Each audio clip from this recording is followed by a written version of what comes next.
Chapter 434. Huarini, who thought he had escaped from danger, was in a bad mood.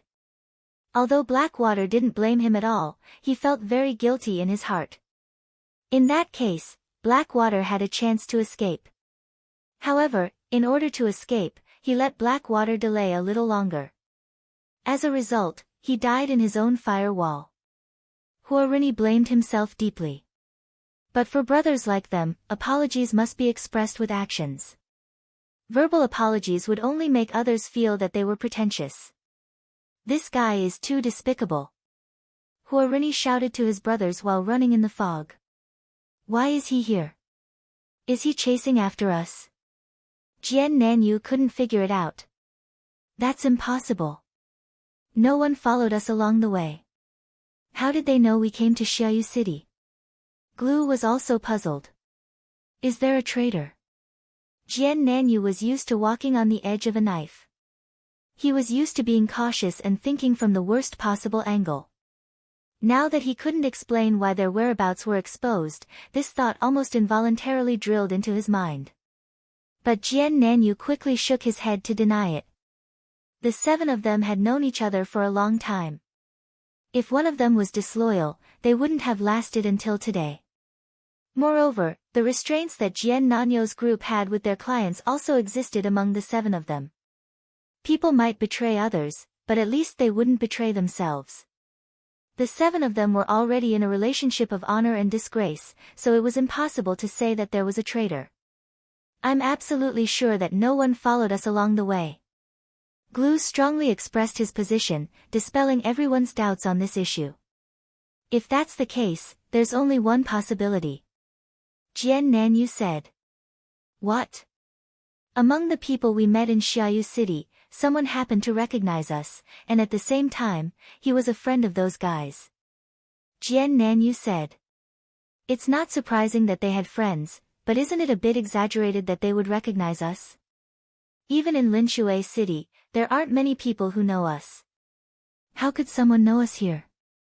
Glue said. Jian Nanyu pondered for a moment, then asked Huarini, Rini, did you get rid of him? Yes. The fire wall stopped him. It's very easy to get rid of the fog here. Huarini said confidently. His confidence wasn't wrong, but it was a pity that something beyond their understanding had appeared this time, a wanted license. In the scene with Child Elite Group, Wandering Jiannan and the others repeatedly stumbled into things they didn't know about. Each of them was bleeding profusely, but they still didn't know why. Don't panic, everyone. Jian Nan said, this city is very good for hiding. We can only recognize each other when we are 30 meters apart. We can't even see a figure 40 meters away. It won't be easy for him to find us. Everyone nodded in agreement. But I really can't take this lying down. Let's find a way to kill this guy. Huarini said indignantly. There will be a chance. Jian Nan comforted Huarini, this guy is so arrogant. Sooner or later, we will receive a mission to kill him. At that time, we can kill two birds with one stone, and then we can set him up. Huarini sighed. He had to admit that Jian Nanyu was indeed the leader of the seven of them. He was the most composed one among the seven of them. Blackwater, how about you? Are there any abnormalities? Jian Nan asked. I didn't find anything. The experienced Blackwater didn't rush out after reviving in the Thieves' Guild. He calmly sneaked out of the guild's courtyard and observed from a corner. He didn't find anyone suspicious. Unless the other party was a thief in stealth like him, there was no one lying in ambush. Don't leave in a hurry. Let's observe for a bit longer, Jian Nan said. Understood. Blackwater nodded. They couldn't detect a thief's stealth, which was one of their biggest regrets at the moment. Rumor had it that this video mage had anti-stealth equipment. This guy was really full of treasures. However, the seven of them couldn't avoid this guy in time. They really didn't want to steal his equipment. Besides that, they also heard that one of the top 5 roaches, Water Depth, also knew anti-stealth. However, it was said that he had a skill that couldn't be dropped, so the 7 of them didn't want to steal his equipment. What do we do now? Glue asked. Pretend he doesn't exist. Continue doing what you were doing, Jian Nan said. Did you hear back from Honey Peach? Not yet, Glue said.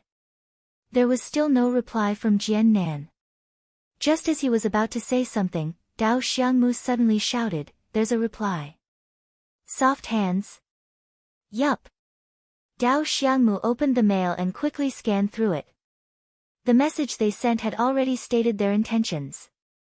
The other party had opened the friend button and invited them to talk in detail. This time, the negotiation would be carried out by Jian Nan. This was also a small show that the 7 of them had purposely arranged. After all, Jian Nan's name was well known in the game. His sudden appearance would give the other party a sense of surprise. For some reason, the other party's trust in him would increase. Some might even feel flattered. The person called Soft Hands was such a person. After Jian Nan added him as a friend, he quickly added Jian Nan as a friend. Before Jian Nan you could tell him that he was the person who had just contacted him, this guy had already sent him a greeting message. Jian Nan Yu smiled faintly. He had experienced this kind of situation more than once or twice. He no longer felt anything about other people's admiration for him. He only knew that facing such a person, their business would be more successful. Sure enough, after Jian Nanyu explained his intentions, his hands went soft, and he was overwhelmed by the favor. He was one of the top 5 experts, yet he had actually accepted a mission from a nobody like him. Speaking of which, this mission had just been posted. As expected of an expert, his eyes were as bright as a torch. He immediately picked up on this mission. Soft Hands didn't forget to fantasize about his own aura. In the end, he finally asked a serious question, "Aren't you from Linshui City? Why are you here at Xiaowu City?" "Hee, nothing much. I was bored, so I came out for a stroll." Jian Nan easily dodged the question. Under the halo of an expert, the other party almost worshipped his words as if they were gods.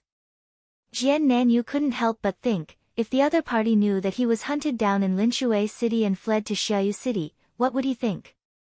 After that, the discussion naturally went smoothly. As for why they didn't accept the mission directly from the mercenary building, Jian Nan bluntly said that he wasn't a mercenary group and couldn't accept it. It was acceptable to say that he didn't want the system to earn the service fee. However, it would make people feel that he was stingy, which wasn't good for his image. Then, both parties agreed to meet at the North Gate. Soft Hands was looking for someone to help him complete a mission. He didn't specify the name of the mission in the mercenary building. He just wrote it as an ordinary mission with a high price tag. This was the main reason why Jian Nan and the others were interested. Moreover, they were willing to pay so much for an ordinary mission. It would be a waste if they didn't develop such a sucker as a customer. North Gate, everyone gather. Blackwater, come over too. Jian Nan sent a message to everyone. This was also their habit. They would try their best to show off their strength to the customers they met for the first time and leave a deep impression on them. Jian Nan and the others started to gather. However, they didn't know that the child elite group was also moving towards the fire-blazing coat after the coordinates of Gu Fei's wanted mission were refreshed. Brother Yu also returned to the game. He said dejectedly that he didn't get any information. After learning the situation, he immediately asked to see Gu Fei's wanted license. Move forward with the fire-blazing coat as the center. We'll meet sooner or later. Gu Fei sent the coordinates of the fire-blazing coat to Brother Yu. The two groups moved in the fog of Xia Fog City. Jian Nan and the others were the first to gather. They finally saw the person who might become their future god of fortune's hands go soft. This guy was also a warrior. When he saw the legendary expert, Jian Nan, his eyes turned into stars. Jian Nan was easygoing and generous. He patted his soft shoulders and said, "Tell me the details of your mission as we walk." In the end, Soft Hands smiled mysteriously. "Actually, it's not a mission. It's a boss. I found it by accident, but I don't have the strength to fight it. Oh. Jian Nan replied calmly. He wasn't like the other players who would have their eyes light up when they heard about a boss. The other 6 were also calm. Soft Hands observed the expressions of the 7 people. He blindly worshipped and trusted the top experts. It was as if a high level meant a good character. This seemed to have something in common with the students in school who had good grades as well as good character. At this moment, when the 7 of them heard about the boss, their calm expressions dispelled his last bit of doubt. He felt that Jian Nan's team definitely wasn't the kind of people who would have evil thoughts at the sight of money. In fact, the 7 of them had long since cultivated to the point where they were above the common people. Evil thoughts at the sight of money? They hadn't even seen the money yet. What were they thinking about? That was too lowly. After the boss died, they would see what it dropped. Only then would the 7 reveal their true colors. If they really needed something, such as anti-stealth equipment or skills, they wouldn't hesitate to have evil thoughts at the sight of money. At this moment, Soft Hands wasn't even Jian Nan's client. They wouldn't trust this person for now. Poor Soft Hands didn't know that he had entered a tiger's den. He obediently led the 7 of them on their journey to kill the boss. At the same time, Gu Fei and the others were also gathering in this direction. Due to the difference in movement speed, the distance between each other was quite large. Han family young master noticed the latest changes in the coordinates of the flaming cloak and suddenly said, they might have already met up. The flaming cloak's movement speed has slowed down. Only when the team was moving would they intentionally slow down in order to accommodate their slow movement speed. Also, there's a lot of movement speed this time. Brother Yu calculated and said, with this movement speed, I think it's a warrior or cleric below level 35. Why are they fooling around with a noob? The experts in the elite group were also confused. Chapter 435. The fog outside of Xia Fog City seemed to be thicker than the inside of the city. Visibility was further reduced. A conservative estimate was that you could see people within 25 meters. Beyond that, you could see a human figure. Beyond that, there was fog that was so thick that it wouldn't disperse. The weather conditions in Xia Wu City made it very likely that one's hands would go soft. This was because you would only be able to confirm that it was a boss within 25 meters.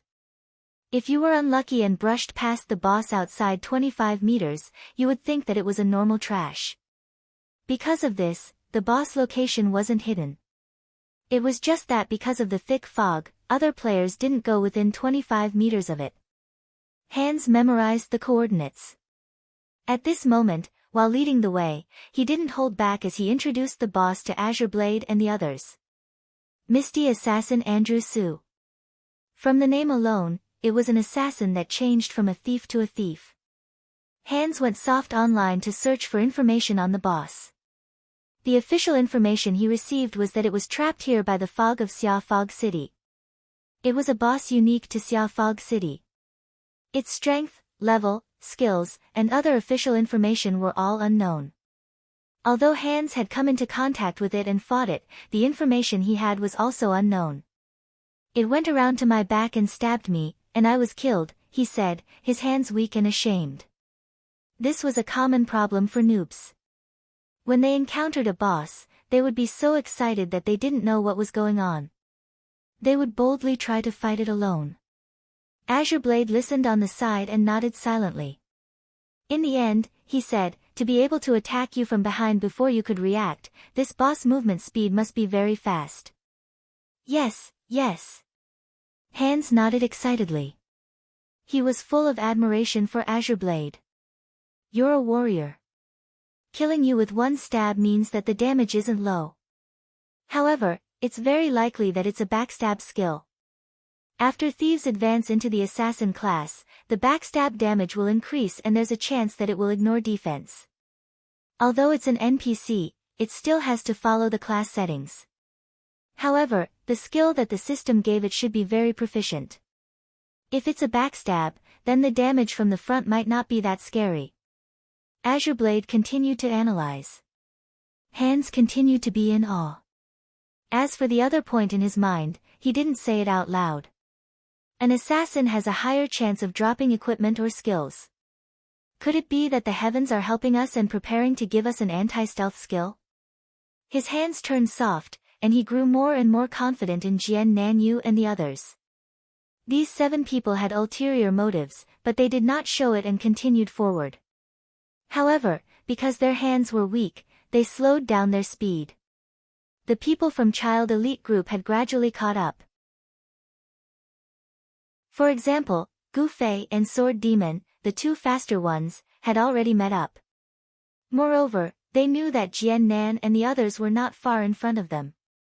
If they quickened their pace, they might be able to see them. Although Imperial Sky Divine Cry was fast, unfortunately, he did not dare to run alone. At this time, he could only follow behind Zhang Wushang slowly. He had a stomach full of resentment with nowhere to vent it. As for Han family young master, he came out of the tavern and was the closest to the north gate. Although he moved slowly, he wasn't too far behind. Brother Yu rushed over from the revival point after coming online. He caught up to Han family young master and the 2 of them walked together. Let's go. Gu Fei, who was the closest to the 7 people, was eager to go up and cut the melons and vegetables. Fuck, no. If you go up now, we'll have run so far for nothing. Yutian Shinming and Unscathed in Battle strongly objected. It wasn't because they were worried that Gu Fei wasn't strong enough, but because they were too confident in his strength. They thought that if he attacked, the 7 people would be wiped out. Then, wouldn't their running for so long be a waste? Their way of thinking was quite reverse.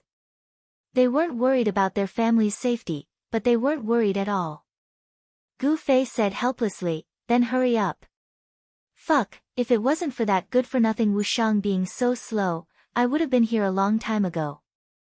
Yutian Shinming was angry. If you say any more nonsense, I'll throw you out. Unscathed in Battle was also angry. Yutian Shinming didn't dare say anything. If Unscathed in Battle really threw him into the fog, he would become a lost marksman. Don't be in a hurry to make a move. Let's see what these guys are up to. Han family young master spoke at this time. It wasn't Yutian Shinming and Unscathed in Battle's messy reasons. Who's with them? Brother Yu was confident in his calculations. The 7 people were definitely with the 8th person. If we get any closer, we'll be exposed. Gu Fei said. Sword Demon agreed because the 2 of them had heard the voices in front of them. Jian Nan's group of 7 kept a low profile, but Soft Hands wasn't like that. He talked and laughed loudly. Gu Fei didn't even need to use the coordinates of the flaming shirt. He just needed to listen to his voice and he wouldn't be wrong. This reminded Gu Fei and Sword Demon not to speak rashly. At this time, they were so close that they would be heard by the other party.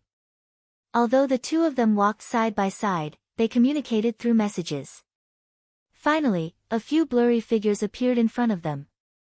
It was Jian Nan and the others who stopped. Gu Fei and Sword Demon immediately stopped moving forward. They even took a few steps back and hid themselves in the thick fog.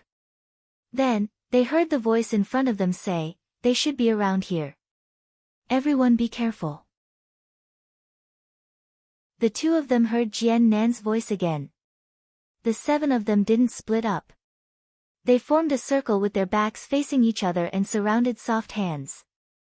On one hand, they didn't give Misty Assassin Andrew Su a chance to sneak attack from behind.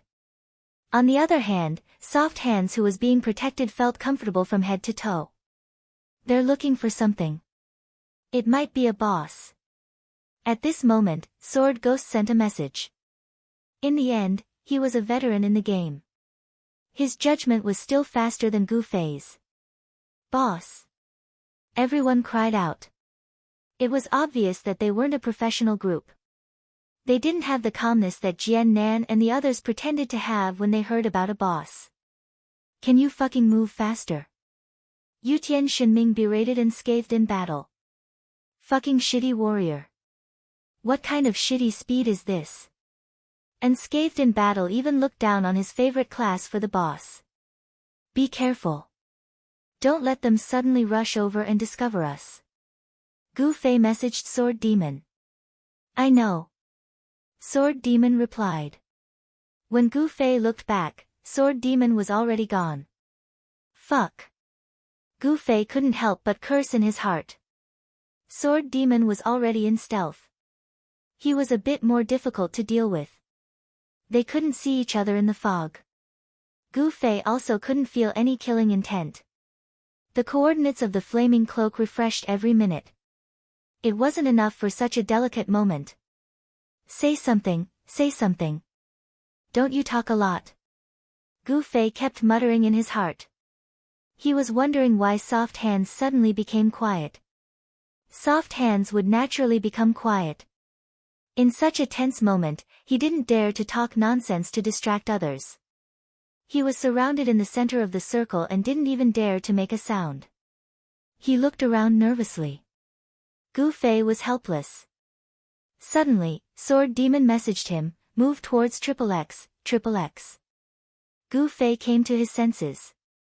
After Sword Demon went into stealth, he boldly walked out of the fog to directly observe the actions of those guys.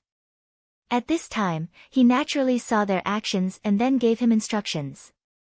Gu Fei moved according to Sword Demon's instructions. He was a little impatient. He actually didn't have any love for the boss. At this time, he directly rushed out and killed the 7 people. That would be great. However, sometimes he had to take care of other people's feelings. Gu Fei knew that for these online game addicts, killing a boss was more important than killing an enemy because the probability of a boss dropping good things was much higher than a player's. They must be looking for a boss. Seeing these guys' actions with his own eyes, Sword Demon had already come to this conclusion. This made Yutian Shinming and Unscathed in battle even more anxious. Yutian Shinming wanted to whip Unscathed in battle faster like whipping a horse. Han family young master and brother Yu were much calmer. They continued to rush forward at a moderate pace. Brother Yu flipped through the records of the boss situation in Xia Fog City and realized that there was pitifully little information about this main city. This was all because of the fog. Sword Demon paid attention to the 7 people's actions and also looked around nervously. He also wanted to know where the boss was. Over there. Sword Demon suddenly saw a black shadow flash past from the corner of his eye. He suddenly turned his head, but it was already gone. Jiannan Yu and the others observed from all angles and didn't miss this moment. Over there. The 3 people who noticed this direction shouted at the same time. The 7 of them maintained their formation and moved in this direction. The scenery slowly passed through the fog and appeared in front of them. However, the shadow that flashed past had already disappeared. Pay more attention. Jiannan Yu said. The 6 of them nodded. They didn't show any signs of nervousness. They just calmly observed their surroundings. Sword Demon couldn't help but admire them. In terms of temperament, these guys were true experts. Hey, you guys are just talking nonsense. Have you guys not told me your location in a long time? At this time, Han family young master said in the channel. Oh. Sword Demon responded and immediately reported his coordinates. Now that he had taken over this job, he could see it more clearly than Gu Fei. Brother Yu and I will be there soon. Han family young master replied. Fuck, young master is already here. Go die. Yutian Shinming scolded Unscathed in battle. He's close. Unscathed in battle was also helpless. What's the situation? Han family young master asked. Jiannan Yu and the others are loitering around the coordinates XXX, XXX. Just now, a very fast shadow flashed past. It should be the boss. Sword Demon said. So you're saying that we can confirm that the boss is there? Han family young master asked. I'm sure. Sword Demon nodded. With such fast movement speed, if it wasn't the boss, then it was the GM. That's enough. Qianli, do it. Han family young master said. How despicable. Gu Fei sighed. After finding out the boss's location, he killed them and then slowly killed the boss. How could this person be so despicable? Gu Fei thought like this, but he didn't have any mental baggage. He had been waiting for a long time to make his move. He grabbed the Night Stream light sword and prepared to rush out. Suddenly, a gust of wind blew past him. The extremely agile Gu Fei immediately turned around. The dark gray shadow was already behind him. Gu Fei didn't have time to think as he pushed his sword out to meet the gray shadow. A large force struck the sword and Gu Fei was instantly sent flying.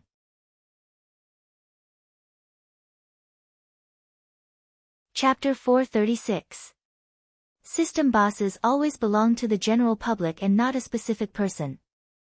As such, although Wandering Bladesman's group was clearly aiming for the boss and Gu Fei's group was aiming for Wandering Bladesman, it didn't affect the boss attacking Gu Fei first. Everyone was also blindly wandering around the area. Southern Azure's Word's group of 7 stood in a circle with their backs facing each other. Sword Ghoul was in stealth mode. Gu Fei was the only one standing so arrogantly in the fog. If the boss didn't stab him, it would be a disgrace to the system's high intelligence. NPCs wouldn't show any killing intent, so when the Misty Assassin pounced on Gu Fei from behind, he didn't notice it at all. As an assassin, it was very good at hiding itself. It moved at such a high speed without making a sound. However, because it was moving too fast, there was a flaw. The high-speed movement caused the air to flow, which was commonly known as wind. Perhaps to a normal player, this bit of wind was nothing, but to Gu Fei, he was sharp enough to notice it. He nimbly turned around and blocked the attack. Against Gu Fei, an NPC with no murderous intent actually had an innate advantage in ambushing him. Slowly walking up to him and stabbing him in the back, the effect might be even better than what it was doing now. Unfortunately, the NPC designer probably didn't think of this.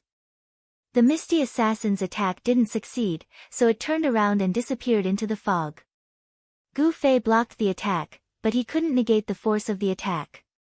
His entire body was sent flying, and he also turned into a black shadow, flying in the fog. There! 3 of Wandering Bladesman's group of 7 who could see this direction shouted. Everyone turned their heads and looked in that direction. Indeed, they saw a shadow quickly rush out of the fog. It didn't look like it was running, but flying. Be careful! Wandering Azure Sword shouted. The 7 of them rotated in a circle, with him facing the shadow. The knight cast Blessing of Endurance on him, and the 2 priests prepared to heal him. Wandering Azure Sword raised his shield in front of him. He wanted to take this opportunity to see just how high the Misty Assassin's damage was. In the end, the black shadow did not fly all the way to them. It had already fallen halfway. Furthermore, no matter how one looked at it, it did not look like it was going to charge over and attack them. This was because its butt was actually facing Jian Nanyu and the others. After the man landed on the ground, he staggered a few steps before he managed to steady himself. Then, he turned around and waved at the others. Don't panic, it's me, it's me. Fuck, the 7 of them shouted in unison. At the same time, Glue's arrows and fiery cloak spells had already been blasted out. Gu Fei darted out of the way. Blackwater also wanted to rush out but was stopped by Jian Nan. Don't mess up the formation. One of the 7 core members immediately shouted, he's not a boss. A boss isn't like this. Jian Nan said without turning his head, he's not a boss. He's better than a boss. His hands turned soft, and he was confused. He did not understand the profound meaning behind Jian Nanyo's words. The person in front of him had a smile on his face. He wore a black mage robe and held a sword in his hand. He had dodged the arrows and spells with great agility. Jian Nan suddenly understood. This wasn't a boss, he was a monster. Bosses at least had a class system. What was up with this guy? It was impossible for Glue and Fiery Cloak to only attack in one wave. Arrows and spells came one after another. However, in the face of two attacks, Gu Fei was very calm. He casually waved his sword and dispelled the attacks. When Fiery Cloak cast a large area of effect spell, he would move and close in on the circle of 7 people. Tighten up! Jian Nan suddenly ordered. He remembered that Gu Fei could teleport. If he suddenly flew into the gap between them and cast 900 degrees dual flame flash, everyone would be turned into ashes.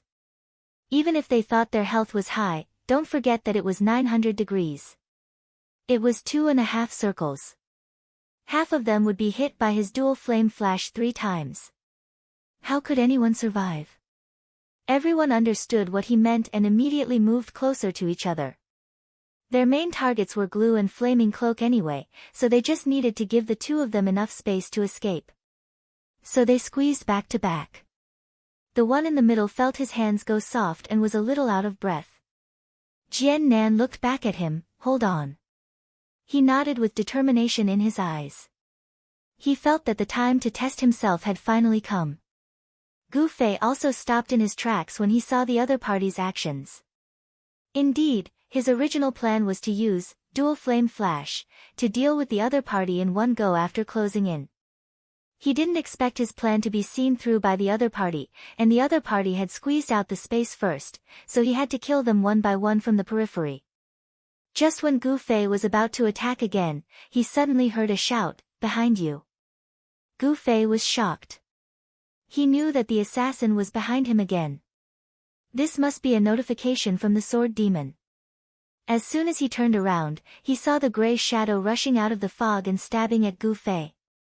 This time, he could see clearly that the misty assassin's movement speed was much faster than Swift's slender waist dance. It was definitely a strong boss. Gu Fei quickly moved a few steps to the side. The misty assassin was already in front of him. It waved its arm and stabbed forward.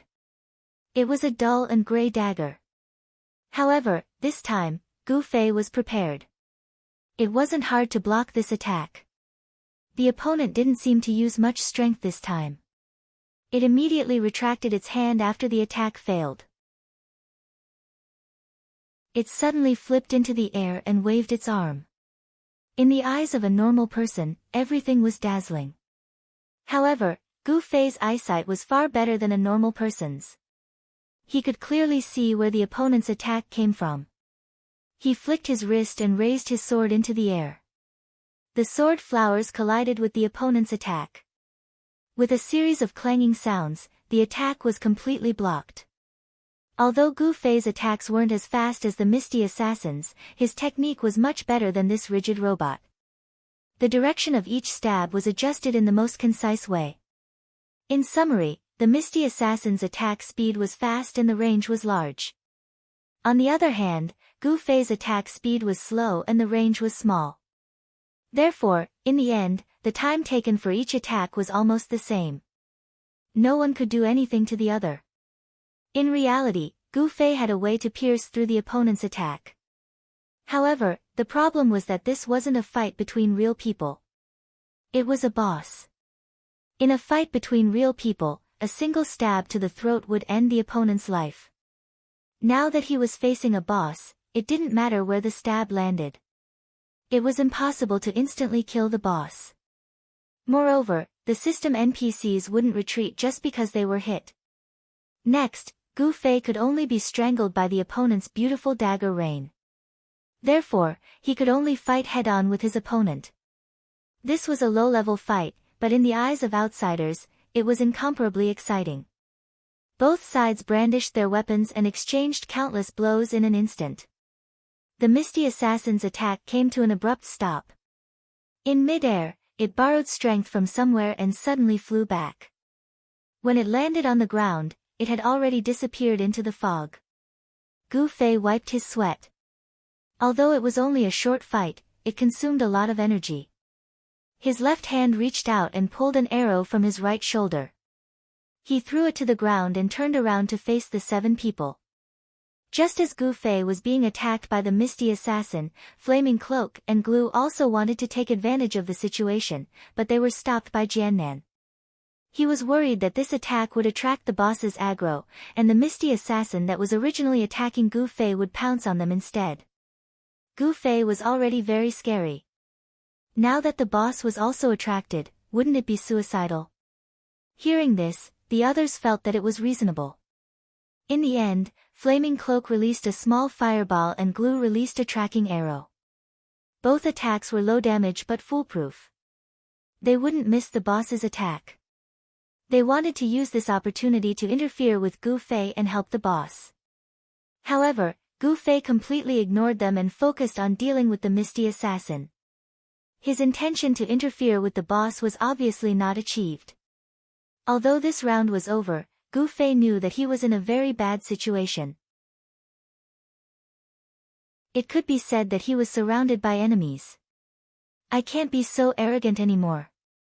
Gu Fei thought and temporarily gave up on the idea of dealing with the 7 people.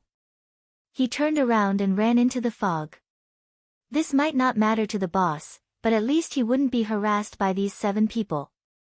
If he kept using small fireballs and tracking arrows, no matter how low his damage was, he wouldn't be able to endure it.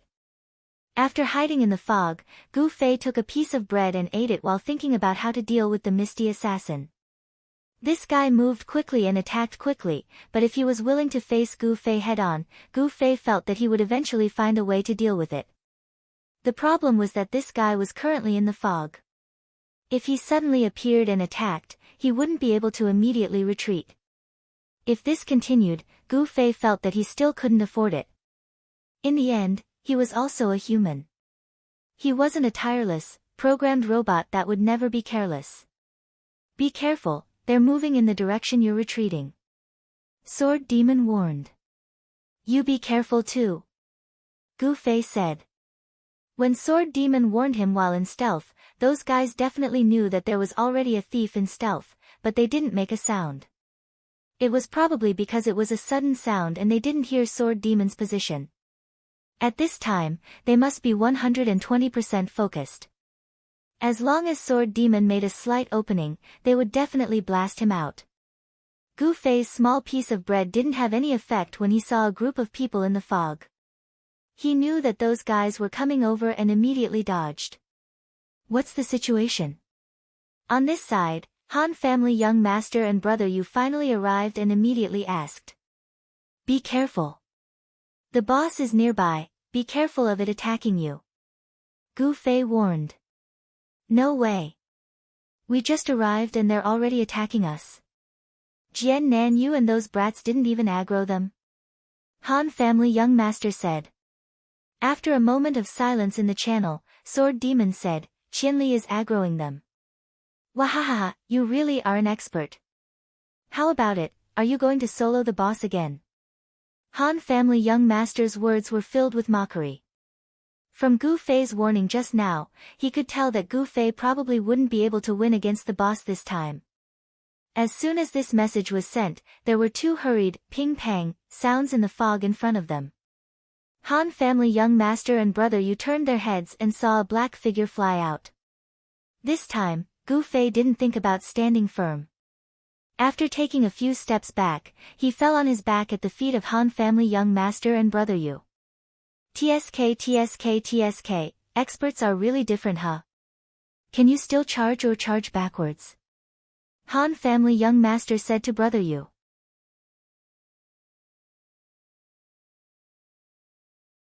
Chapter 437. Gu Fei fell flat on his back, looking extremely ugly. Even though he had been knocked over by someone before, this time, he had fallen in front of someone he knew. His embarrassment deepened, especially with the venomous tongue of the Han clan's young master mercilessly mocking him. Even Gu Fei felt like he had lost some face. However, it was in times like this that he had to appear calm. Wasn't there a saying, never let your opponent understand what you're thinking? Although the Han family young master wasn't his opponent, if Gu Fei showed an embarrassed expression, it would definitely make him feel even more proud, and his mockery would only become fiercer. Therefore, not only did Gu Fei not show an embarrassed expression, he instead looked at the 2 while lying on the ground and smiled, so you guys are here. I'm sorry, I accidentally saw your sorry state. The Han family young master said. You're welcome. If you want to be embarrassed too, I can help you create an opportunity. Gu Fei said. While the two were arguing, it was fortunate that Brother Yu had a kind heart, and wanted to help Gu Fei up. However, as soon as he walked forward and bent down, Gu Fei and Han family young master shouted together, "Get out of the way." Brother Yu was startled, and couldn't help but shrink to the side. When he looked up again, he saw a gray figure leaping high up in the fog, and then suddenly diving down at a high speed that didn't conform to the laws of physics. Its target was Gu Fei, who was on the ground. So many preludes, it's such a waste of speed.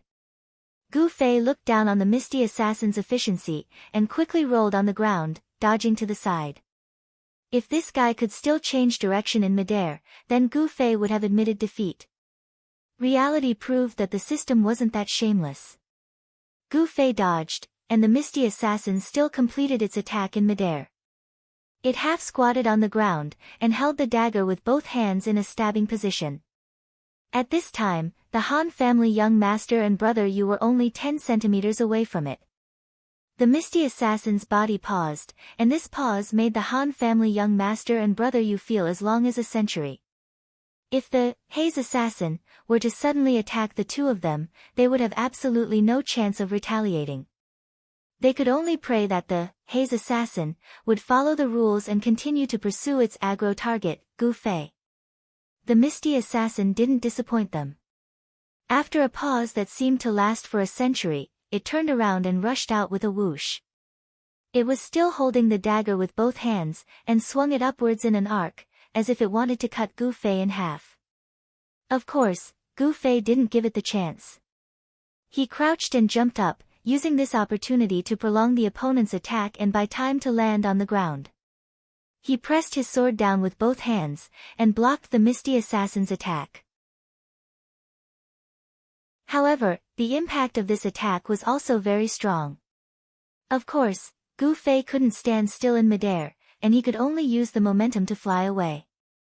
The misty assassin actually continued to chase, and it flew up and stabbed out with its sword. Gu Fei once again accurately crossed the sword in front of his chest, and with a ding sound, Gu Fei was once again shot out like a cannonball, and in the blink of an eye, disappeared into the thick fog. The misty assassin once again landed in a half-crouching position, and then quickly rushed out. Dozens of meters away in the fog, there seemed to be a crisp sound of weapons clashing. The Han family young master and Brother Yu looked at each other. It was obvious that this boss's strength was far more terrifying than they had expected. This boss is really scary, what's its name? Brother Yu mumbled, his intelligence dictionary didn't have this kind of scary system creature. What's even scarier is Qianli, he still didn't die. Does he have a limit or not? The Han family young master finally expressed his shock towards Gu Fei's ability, because this was really beyond his imagination. The Han family young master felt that he couldn't even see the misty assassin's attack clearly, and this guy could still accurately block it again and again. In the fog, the short and rapid sound of weapons clashing was faintly discernible, sometimes far, sometimes close, sometimes left, and sometimes right. Everyone couldn't help but hold their breath. They couldn't see the scene of the battle, but just the sound and the direction of the sound was enough to completely affect them. This included Jian Nan's group of 7.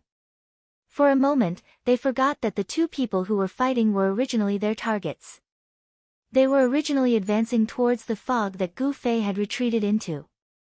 They were even hoping that Gu Fei would be pushed into their attack range by the misty assassin again. Unfortunately, this wasn't the case. They heard the sound of the two sides fighting, but Gu Fei wasn't pushed back again. Then, they heard it again and again. The location of the fight kept changing. The 7 of them kept moving in this square formation, but they couldn't keep up with the changes in the direction of the sound. When the sound was far away, they were very anxious and wanted to break up the formation and chase after it. However, the sound would suddenly be very close, so they immediately gave up on this idea. Sometimes, they could even see the two people's figures flying through the fog. The 7 of them had ashen faces at this moment. After the 900 degrees dual flame flash, Gu Fei's strength had risen again in their hearts. He's actually so fast. In the fog, two figures, one black and one gray, suddenly flashed past at almost the same speed. No one made a sound. It was a deathly silence. His hands, stuck in the middle of the 7 people, felt the change in the atmosphere. Ever since he first came into contact with these 7 people, the calmness and composure they had always displayed had now disappeared. Each of their faces were more or less filled with fear and disbelief. From time to time, they would look at the people around them, as if they were looking for each other's comfort. This time, the 7 of them had made the mistake of panicking. It was true that Gu Fei was able to block the Haze Assassin's attacks, but he wasn't as fast as the Haze Assassin. His current speed was due to the Haze Assassin's repeated attacks. It was completely out of his control. Their only regret was that the fog prevented them from seeing Gu Fei's sorry state as he was sent flying. Occasionally, they would see 2 figures flashing by at high speed. Accompanied by the sounds of fighting, the 7 of them couldn't help but feel apprehensive. What do we do? Do we advance or retreat? The 7 of them were pondering this question. At this moment, on the Child Elite Group's side, Sword Demon also asked the same question, what do we do? Han Family Young Master replied easily, let Qianli take care of the boss. We'll prepare to deal with Jian Nanyu. Due to the Misty Assassin's style of hiding from time to time after a few attacks, Gu Fei still had the time to look at the news. Seeing the Han family's young master's words, Gu Fei really wanted to go and chop him to death. Facing the Misty Assassin, Gu Fei was 100% at a disadvantage. He still hadn't found a chance to win, and he didn't even have a chance to counterattack. If this continued, he would be killed by the Misty Assassin, and they would kill Jian Nanyu. This was the legendary, losing both his life and money. At this moment, Gu Fei was still thinking about killing Jian Nanyu to earn money. This was the quality of a person who was loyal to their ideals. This Sword Demon was a bit hesitant. Ha, Qianli, can you hold on? Han Family Young Master asked. Hold on my ass. Gu Fei finally couldn't hold it in and cursed. He instantly felt a lot better. It was as if the confidence he had lost from being chased by the Misty Assassin had returned. Ha, don't be so violent. Face the enemy calmly and hold on. We'll help you deal with the boss after we take care of them. Fuck, Yutian and Wushang, are you 2 idiots here yet? Han Family Young Master also started cursing. We're here, we're here. Their laughter seemed to be coming from the channel. Where's the boss? Unscathed in Battle asked impatiently. Didn't you see our plan in the channel? We'll take care of Jian Nanyu first, then we'll deal with the boss, Han Family Young Master said. Leave Jian Nanyu to me. Gu Fei yelled. That depends on the situation. If you can take care of the boss before we take care of Jian Nanyu and make it back, ha ha ha. Han Family Young Master said. Despicable. Gu Fei was furious. On the other side of the fog, unscathed in Battle's deep voice could be heard, Jian Nanyu, where the fuck are you? Get the fuck out here. Get the fuck out here, get the fuck out here. Yutian Shenming chimed in from the side. I don't think I've set up a strategy yet. Han Family Young Master said to Brother Yu. Everyone's a lot more excited when they're facing the boss, Brother Yu said. But let's just let these 2 shout. It's good to pressure them a bit, Han Family Young Master said. As expected, just as Jian Nanyu and the others were hesitating about whether they should advance or retreat, unscathed in Battle and Yutian Shenming's shouts could be heard from the fog, causing the 7 to panic even more. Have they all arrived? I think it's 2 people. In the fog, there were 2 voices. How do you know how many there are? We can't go in that direction, there must be a trap. Unknowingly, the 7 of them were leaning towards retreating. They were currently denying the direction where Unscathed in Battle and Yutian Shenming's shouts were coming from. How could they know that the 2 of them were just yelling without any rhyme or reason? Qianli, do you have time to check the coordinates of the flaming cloak? Han Family Young Master said. There was no reply, but everyone could vaguely hear the crisp sound of weapons clashing. I'm busy. Han family young master mumbled. He then told the two, don't keep shouting in the same place. Start running and change positions. The two acted according to the plan. They continued to shout at Jian Nanyu and the others as they moved. Lines like, do you dare tell me your coordinates? Let's fight to the death. They're changing positions. The few of them looked at Jian Nanyu with troubled expressions when they heard what he said. Jian Nanyu sighed. Being the boss might seem impressive, but he had to bear the responsibility during crucial moments. After weighing the pros and cons, he finally made a decision. Let's retreat first. Jian Nanyu clapped his hands. Brother, unfortunately, our enemies have caught up to us. I'm afraid we won't be able to help you with today's mission. His hands turned soft, and he looked disappointed. He could understand that Jian Nanyu could no longer help him continue the mission when his enemies came knocking on his door. However, Jian Nanyu's decision was not to fight to the death with his enemies, but to retreat first. His hands went soft.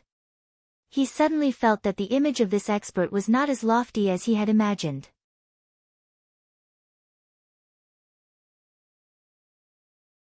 Chapter 438.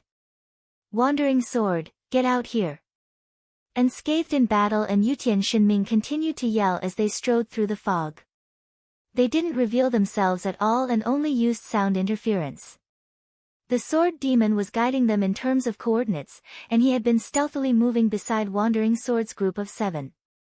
Wandering Sword didn't forget about this, so he immediately ordered Flaming Cloak to carpet bomb the area around him. At this moment, Wandering Sword's group of 7's target was different from before, so their method of dealing with Sword Demon was different too. Previously, they hoped to find out where he was and kill him directly. Now, they only hoped to force him to retreat so that he wouldn't pay attention to them anymore. However, the Sword Ghoul was much bolder than they had imagined. As soon as he saw the enemy's spells bombarding him, he could only retreat in advance if he wanted to maintain his stealth state. Hence, he simply cancelled his stealth state and appeared in front of the 7 of them. Glue and Flaming Cloak immediately aimed at their target and attacked, but Sword Demon easily dodged them. In terms of movement speed, he was faster than Gu Fei. In terms of judging the enemy's attacks, he had the in-game judgment that Gu Fei didn't have. For example, when Flaming Cloak raised his hand, he knew where the center of the spell was, how large the area of the spell was, and when he should run to avoid it. Mage experts like Yutian Shinming and Drifting could make these judgments at a glance, and so could Sword Demon. Unscathed in Battle said that he was the best warrior in the game, and Yutian Shinming said that he was the best mage in the game. However, they were in the limelight when Sword Demon didn't choose the mage or warrior classes. Sword Demon's strength in the game had surpassed the boundaries of his classes. He was number 1 in everything he played. Even though he was a thief now, he didn't neglect to research the other classes. This was something that Gu Fei had never done before. That guy probably didn't even have a 100% understanding of the mage he was playing as. In the face of such an opponent, the glue and the Flaming Cloak could not hit him easily. Compared to Gu Fei, he just didn't directly strike down the opponent's attack.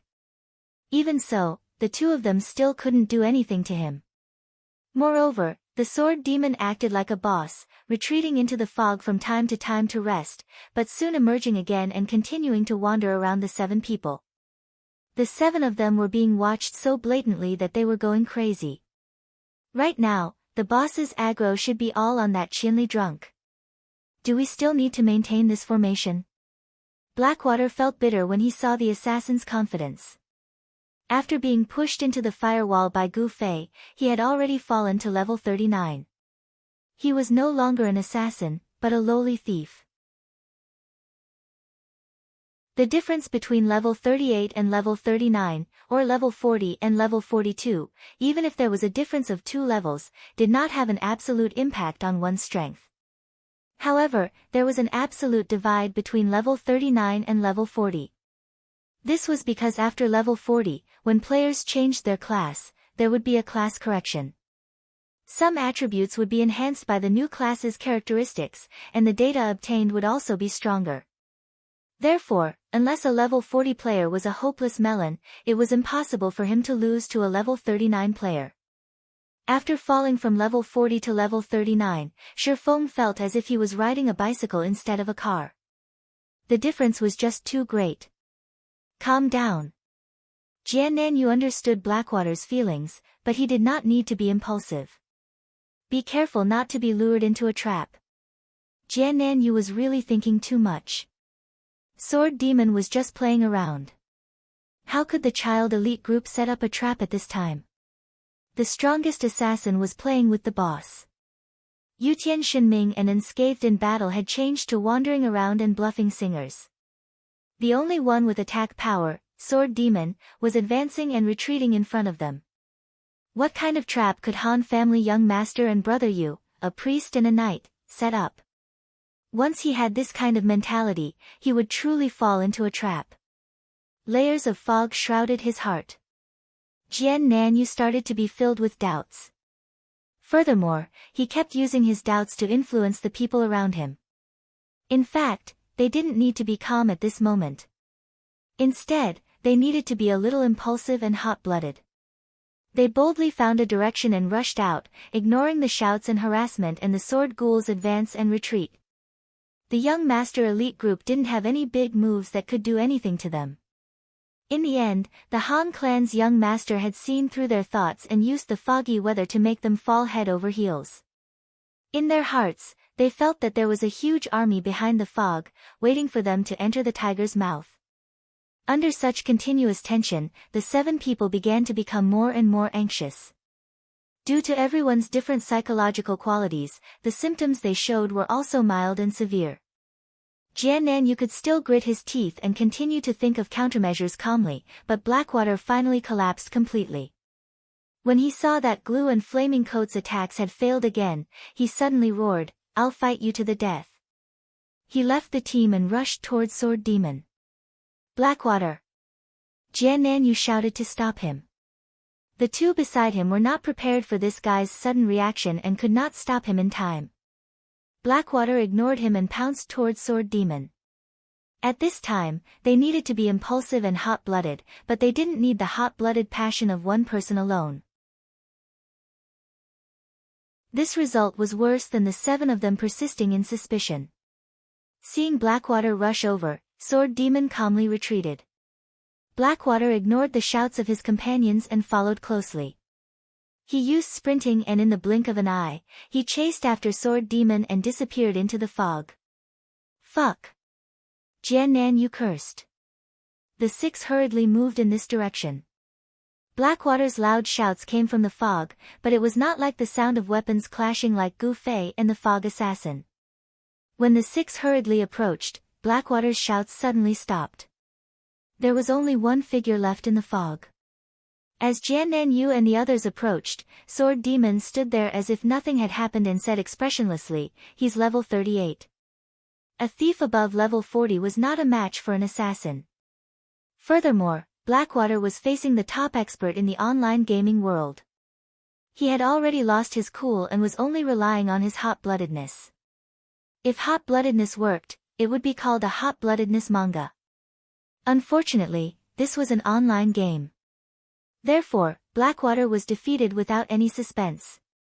It only took Sword Demon 5 seconds to kill him. It's still too slow. The Sword Ghost thought. If Qianli were to finish him off, 1 second would be enough. This was a master. He would never be complacent and always pursue a higher realm, although Sword Demon's pursuit was too high. Don't let this guy go. Huolini was also angry. He felt guilty for Blackwater's death.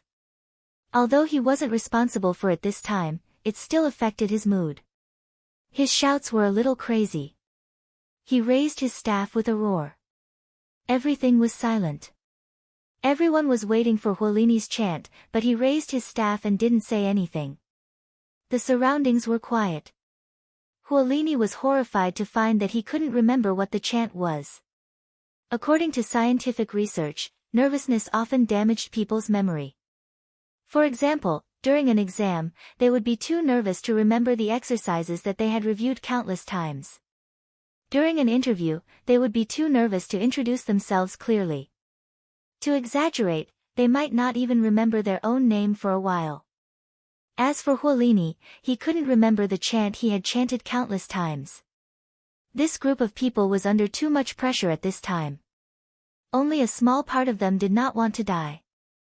A large part of them were trapped here, feeling helpless and frustrated, and so on. All kinds of negative emotions piled up one after another. How could anyone not be affected? Blackwater was the first to lose his balance. Huolini was about to attack but suddenly stopped. Seeing this, Jian Nanyu hurriedly reminded the others, "Don't panic." "Then what should we do?" Jian Nanyu couldn't come up with a clear idea for a long time, which was one of the reasons why everyone was getting more and more restless. "Fight! Charge!" Jian Nanyu finally gritted his teeth and said. They had to do this at this time. They couldn't control their emotions anymore. Mentality was very important. Athletes were generally divided into 3 levels: body, mentality, and technique. If they didn't pass any one of them, it would be hard for them to become great. At this time, instead of letting everyone panic, it was better to just charge. Frankly speaking, Jian Nanyu had lost his balance. At this time, when he called for everyone to charge, he didn't want to fight with all his might. He wanted to give up. They're going to charge. Sword Demon saw it clearly and immediately retreated. No matter how strong he was, he knew he wasn't as strong as Gu Fei, who could fight 6 or 7 top-notch experts at the same time. Earlier than expected. Han family young master said. He had hoped that the opponents would lose control one by one and then defeat them one by one. In the end, after one of them died, they all lost control and swarmed toward them. In a head-on confrontation, it was 6 against 6. Jian Nanyu's hands were weak. This rookie didn't know whether he would help or not. Both sides were top-notch experts.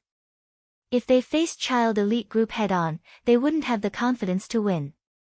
Otherwise, they would have swarmed up already. Why would they need to cause a mental breakdown? This sudden change caught the Han family's young master off guard. Unscathed in battle and Yutian Shinming had been ordered by him to sing on the periphery. Unscathed in battle's speed definitely wouldn't be able to intercept them in time. As for Yutian Shinming, when he was with unscathed in battle, he had unscathed in battle's speed. If he left unscathed in battle, his speed would be in the negative. In the end, it was 3 against 6. Moreover, they only had Sword Demon, who was a high damage dealer. The situation was quite disadvantageous. Try your best to stall for time. You two, hurry up. Han family young master gave instructions to both sides. All the tactics, strategies, and tricks that could be used had stopped at this point. Next would be a close combat battle. It could only be a battle of courage and ruthlessness. Han family young master faintly felt that something wasn't right. A battle of courage and ruthlessness? It was clear that the opponent was at the top.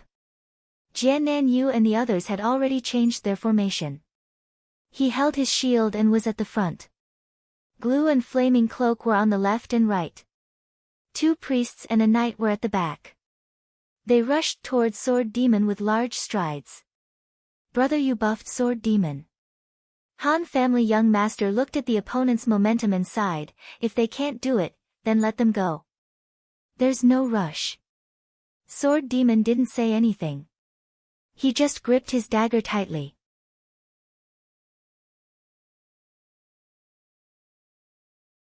Chapter 439. Even if he couldn't stop them, he could at least take care of 1 to 3 of them. Sword Demon had this belief and confidence. He could see that the other side was emotionally unstable. Even though they might be brave at this moment, they would definitely lose their usual tacit cooperation. As for his side, Sword Demon glanced at the Han family young master who had fought alongside him countless times. As the unfavorable side, they were also a bit nervous. However, if there were some people who wouldn't be affected by the situation, then the Han family young master was definitely one of them. His extreme narcissism was a bit abnormal, but it was undeniably the strongest form of self-confidence. Sword Demon believed that even if this guy was being stepped on, he would still act like he was the #1 expert in the world.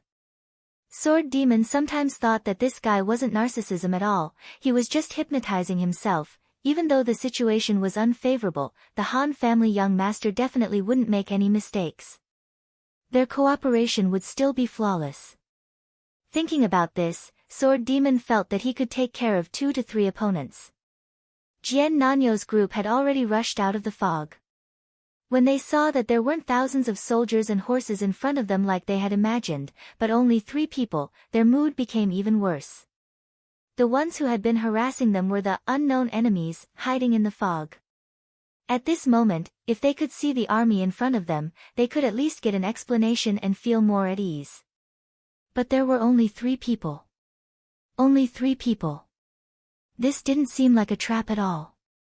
Where was the real trap, the real ambush? The 6 of them were about to go crazy. However, they couldn't stop. This rush was the last bit of fighting spirit that they had accumulated. Stopping meant that they were willing to compromise and give up. Of course, they wouldn't give up. Since they couldn't see the army, then they would vent their anger on the 3 of them first. Fiery Robe was the first to stop. He wanted to chant. His feet couldn't move while chanting non-instant spells. This time, he didn't forget this rule. Fire Beacon City, rise. Huorini loudly chanted as flames soared to the sky behind Brother Yu and the Han family young master. However, the 2 of them did not even move as they listened to his chanting. The Sword Demon could see where the spell was cast, and so could his longtime comrade, the Han family young master. The Han family young master could be said to be gifted in things such as coordinate positioning and distance perception. He might be able to see things more clearly than many people. Moreover, this was not a difficult thing to do. Too many experts could do this. At most, they would have to change their positions in the middle of the battle and miss a moment of observation. However, it was absolutely impossible to be hit by a spell in the first round. Huozhani should have known that his opponent was no ordinary rookie. Unfortunately, the fiery blazing robe had experienced too many setbacks today, too many. His spells were seen through time and time again without any results. He thought that his Fire Beacon City was foolproof, but 100 Era's strategist flew up the wall and Gu Fei teleported through as if nothing had happened. At Waterside City, he burned himself to death inside his own Fire Beacon City. Someone curiously asked him if he had calculated his PK points. Afterward, he led the Green Narrow Guild to meet up with his brothers and was almost completely annihilated at the seaside of Waterside City. At Cloud Mist City, everyone picked a target customer. He chose a Martian whose name no one knew. Then, in order to escape, he implicated Black Flame and burned himself to death inside his Fire Beacon City. This time, no one talked to him about his PK points. If someone did, then he would have collapsed even more. It was precisely because of this little PK points that led to their current situation. The flaming cloak was surrounded by enough frustration. At this moment, he saw that the knight and the priest were not afraid of his spells at all. They calmly stood in the same spot while his Fire Beacon City was like a motherfucking backdrop. The flaming cloak's remaining confidence easily disappeared. His Fire Beacon City originally didn't want to burn the 2 of them. He only wanted to set up a barrier to block their path of retreat so that the other armies wouldn't be able to come over so easily. In the end, the 2 of them didn't do anything, but they still knocked him down without doing anything. The second step of the Flaming Cloak's plan was to immediately unleash a sea of fire with the Grand Fiery Tree 1000 layers flame once the Fire Beacon City was cut off. At this moment, he didn't make a move because he forgot that he had lost his memory. He didn't know what he should do. He could only foolishly follow their group forward like a warrior. The real warrior was Jian Nanyu. He rushed to the front and was the one with the most rationality among the 6. He stared at the sword demon in front of him and raised his shield. He was ready to use a charge to knock the sword demon flying. The sword demon ran to the side of them.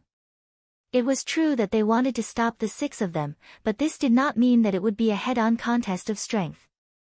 If the sword demon directly rushed forward to intercept them, then it would mean that he had also lost his mind. How could one person fight against 6 people head-on? The person who would do this was Gu Fei, not the sword demon. Even though the sword demon admired Gu Fei, he was not stupid enough to imitate Gu Fei's fighting style. He still had his own way of thinking, and he would use a fighting style that maximized the characteristics of his profession. The assassin in the mist had given everyone a good explanation of this fighting style: never attack from the front. This was an assassin. The sword demon was an assassin now, so he avoided the warrior's attack and circled to the side. The flank was the flaming cloak, who had no idea what the flaming cloak was doing. The sword demon had no idea what the flaming cloak was doing at the moment. He just felt that the sorcerer was quite a threat, especially when everyone had almost died in his hands in Sunset City. Therefore, he chose this side to see if there was a chance to get rid of this big problem. The flaming cloak did not react at all, and he continued to rush forward like an idiot. Flaming cloak. Jian Nanyu was stunned. He had already turned around and was ready to deal with the sword demon. Usually, the flaming cloak would quickly flash under the cover of his shield, but today, the flaming cloak ran in front of him very handsomely and continued to rush forward like a warrior. Even the sword demon was a little confused. They could not imagine that the flaming cloak had collapsed to this extent because no one had experienced how rough the flaming cloak had been today. Flaming cloak, several voices were yelling at him. The flaming cloak suddenly woke up. He had lost his memory, not Blackwater. That guy had lost his hearing. After waking up, the flaming cloak realized that he had left the team and was standing alone in the blank area of the battlefield. It was a big taboo for a sorcerer. The color of the flaming cloak's face changed. Even Brother Yu would not miss such an opportunity. He dashed forward and slashed at the flaming cloak. The slash was not light. The damage of the Dark Knight was very obvious after the change of profession. With the same stat points, the Dark Knight ranked second among all professions in terms of normal attacks, only losing to the Violent Warrior. The slash woke the flaming cloak up. At the same time, he also noticed the strange status on his body. Brother Yu's Sword of Dusk had a 10% chance of weakening the opponent.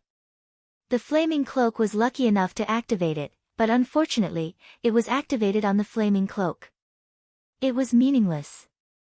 The weakened status would greatly weaken the physical attacks of the target. The flaming cloak was a sorcerer, so it did not matter if he was weakened.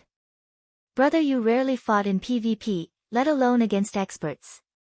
However, it did not affect his confidence in defeating a sorcerer at close range. However, Jian Nanyu, who was about to deal with the sword demon, immediately turned around and charged at Brother Yu. Brother Yu's lack of experience in big battles immediately showed itself. He still had the bad habit of sweating and feeling weak in his legs when he fought for the first time. He did not show it when he was bullying a sorcerer at close range.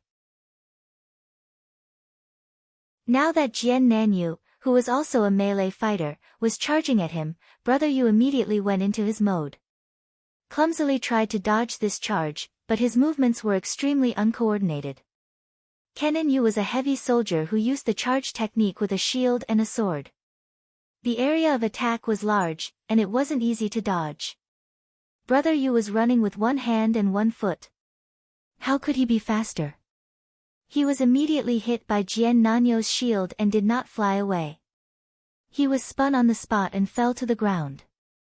Sword Demon really wanted to cover his eyes. He sighed inwardly. I've long heard that Brother Yu is an expert in theoretical knowledge and a rookie in practical skills. He truly lives up to his reputation. Jian Nanyu had already saved Brother Yu by knocking over Flaming Cloak. Then, he slashed at Brother Yu who was on the ground. Brother Yu was really fated with chance today. Just now, he had used the 10% weakness. Now that he was facing charge, he was also hit by the stun chance.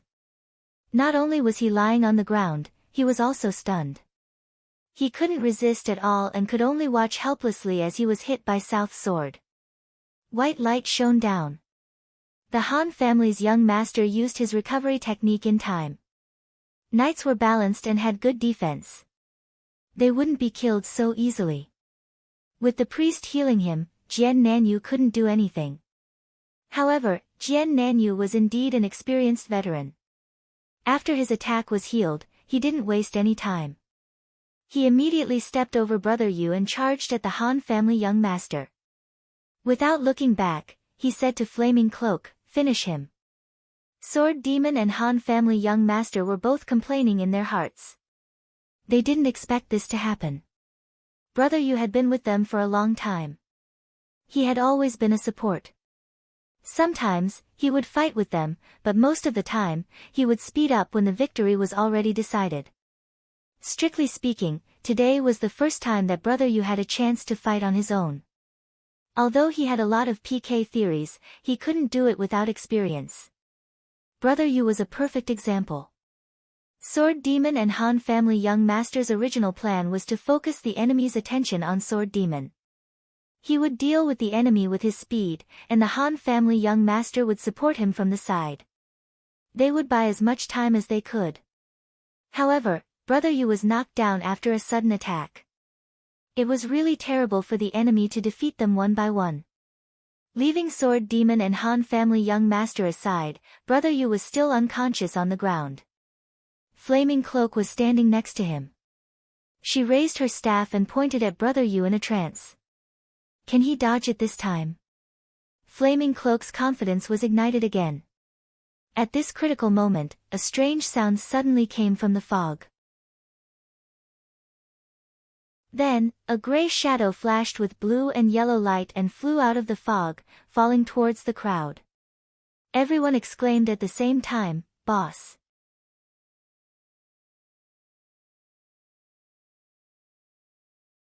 Chapter 440. The misty assassin's body flashed with electricity as it fell in front of everyone. This guy had been walking in the fog, advancing and retreating like the wind. This was the first time that everyone saw the boss clearly. It was skinny and wore a gray assassin outfit. It held a dagger in one hand and pushed itself up with the other. Everyone was shocked and couldn't help but take a step back. But while the boss was scary, the guy in the fog who hadn't appeared yet was even more terrifying. Could it be that this fellow was going to defeat the boss? Flaming Jacket's thoughts were running wild. They were both magicians, but why was there such a huge difference between them? He could solo such a powerful boss, but he could only deal with a rookie paladin who was lying on the ground.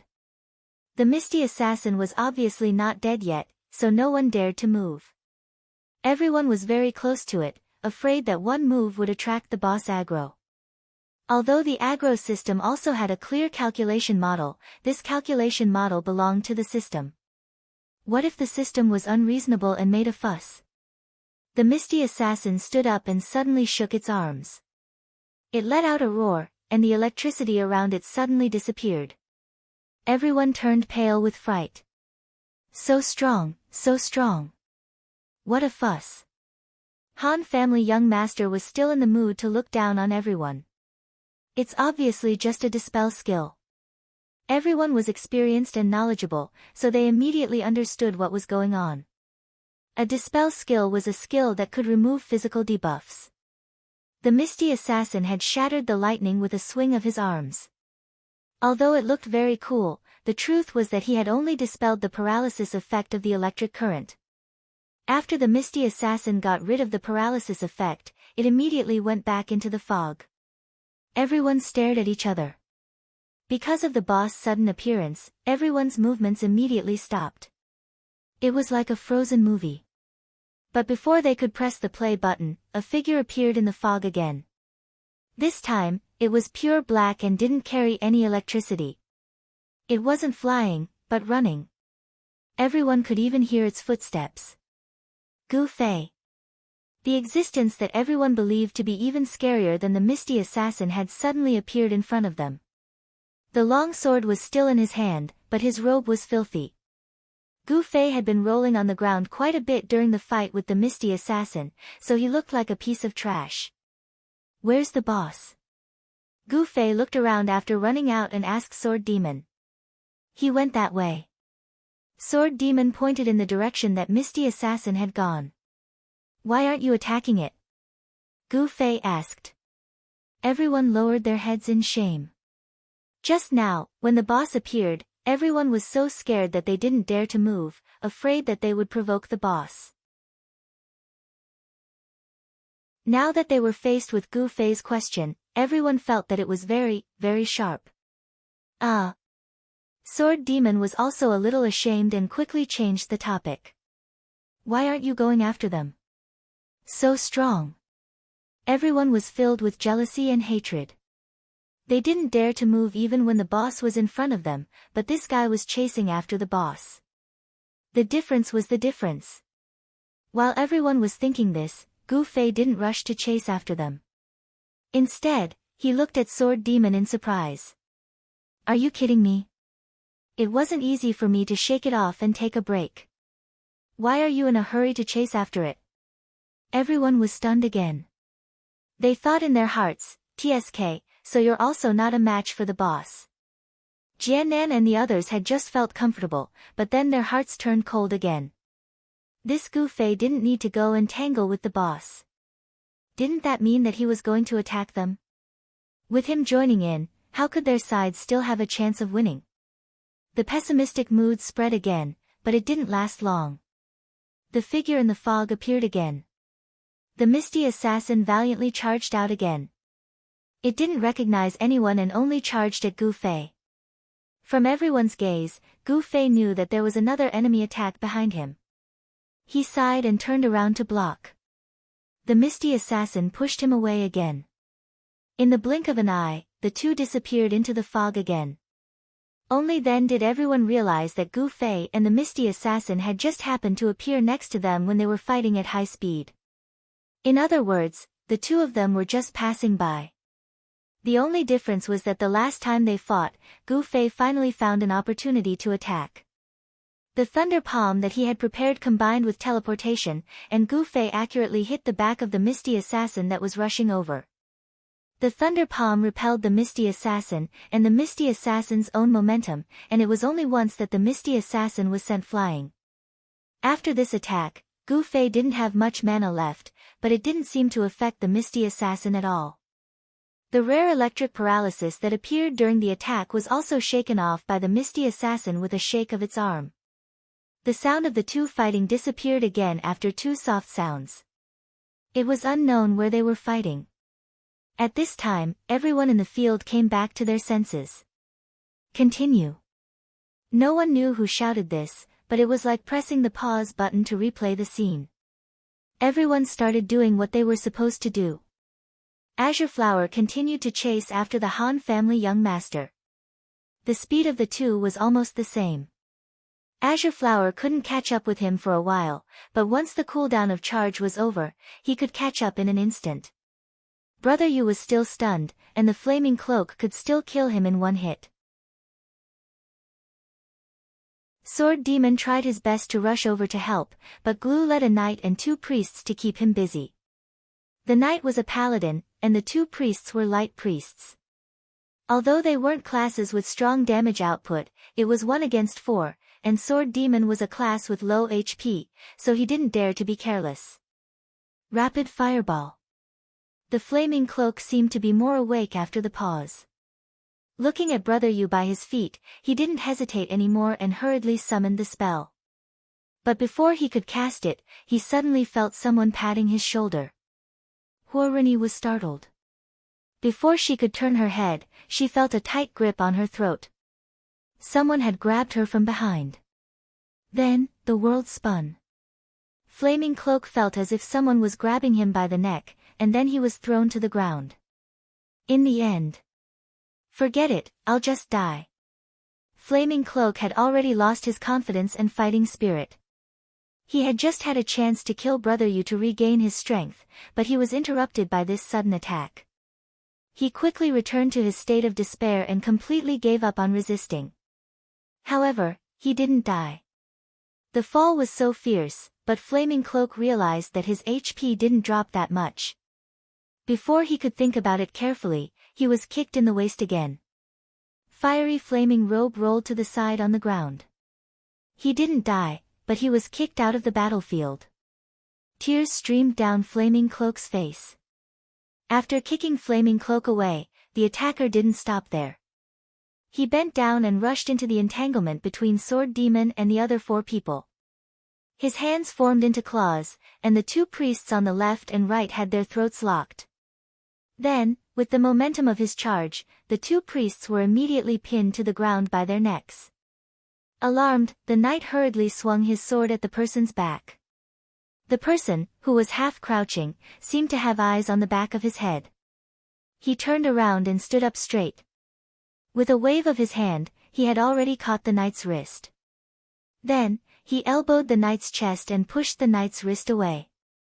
The knight's hand that was holding the sword was pushed back, and the sword was placed horizontally in front of his neck.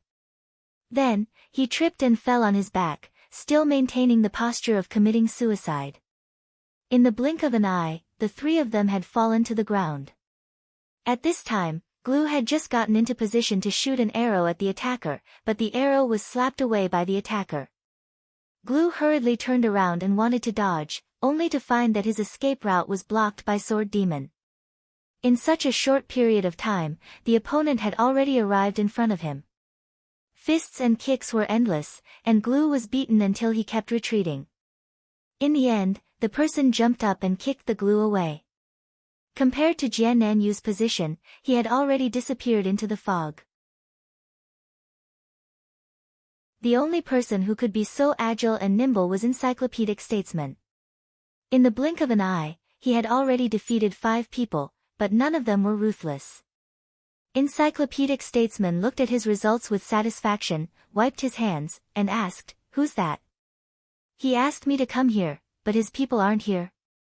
He's busy." As Sword Demon spoke, he looked at the 5 people on the ground in shock. Encyclopedic Statesman's valiance seemed to be exactly the same as Gu Fei's. "Why are you here?" "Just passing by." "What a coincidence." Encyclopedic Statesman sighed and strode toward Jian Nanyu. Jian Nanyu had already stopped chasing the Han family young master. No one expected Encyclopedic Statesman's sudden appearance. They, who originally had the upper hand, were easily reversed. Only Jian Nanyu was left. However, this didn't affect his confusion about Encyclopedic Statesman's words. "Looking for me? What for?" In Jian Nanyu's impression, he had no interaction with Encyclopedic Statesman at all. It was understandable if he was helping a friend, but it sounded like he was doing it for him. Did he have any grudges with him? Which person was his friend that he had killed? That was the only thing Jian Nanyu could think of. Encyclopedic Statesman didn't answer him.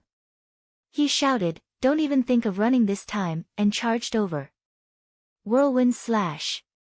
Seeing that Encyclopedic Statesman was approaching, Jian Nanyu suddenly swung his arms and used Whirlwind Slash. He wanted to make a final struggle. Encyclopedic Statesman quickly used the Chi Master's skill in the game, Chi Wave Shield. When the Whirlwind Slash hit, Encyclopedic Statesman was pushed back. Jian Nanyu took a step forward and continued using Whirlwind Slash, wanting to kill Encyclopedic Statesman. However, Encyclopedic Statesman suddenly leaped up and stepped on the trunk of a tree beside him. He used the momentum to complete a double jump and flew above Jian Nanyu's head. Flying Swallow Slash. Although it was a Grandmaster of Combat skill, Encyclopedic Statesman used the momentum to leap down from a high place and landed a kick on Jian Nanyu's defenseless head. The Whirlwind Slash, which was known as the strongest attack in the game, was interrupted just like that. Konami stopped spinning with his mouth agape. The encyclopedic strategist landed on the ground. His extended left hand had already reached Konami's shoulder, while his right hand moved to his waist. The heavy body of the warrior was easily thrown up by him. Naturally, he was using the Grandmaster of Combat's hugging throw. Following that, heavy punches, hooks, bouncing kicks, galloping horse shooting stars. All the Grandmaster of Combat's skills were integrated into his own fist technique by the 100 Lives Classic. Kennen Yuki finished a series of consecutive attacks in the air. Before he could land on the ground, he had already turned into white light and disappeared.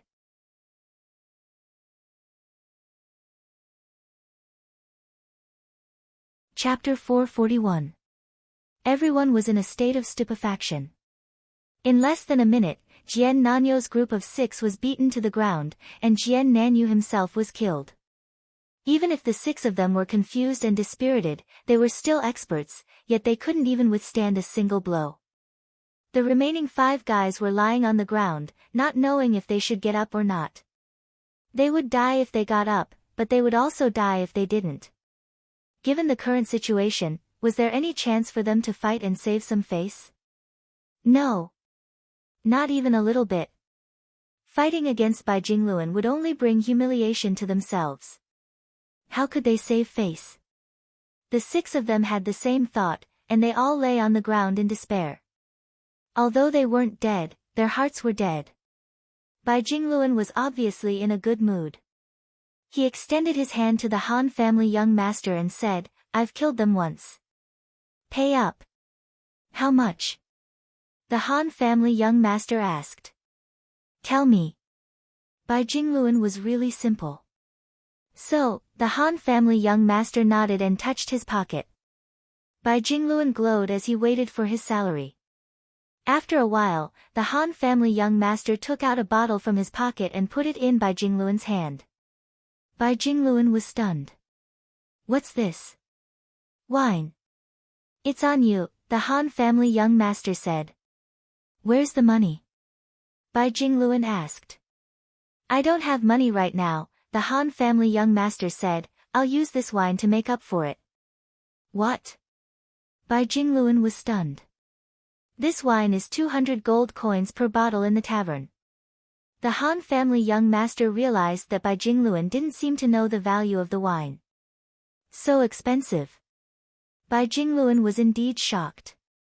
He rarely went to places like taverns, and he didn't pay attention to these things, so he didn't know that wine could be sold at such a high price.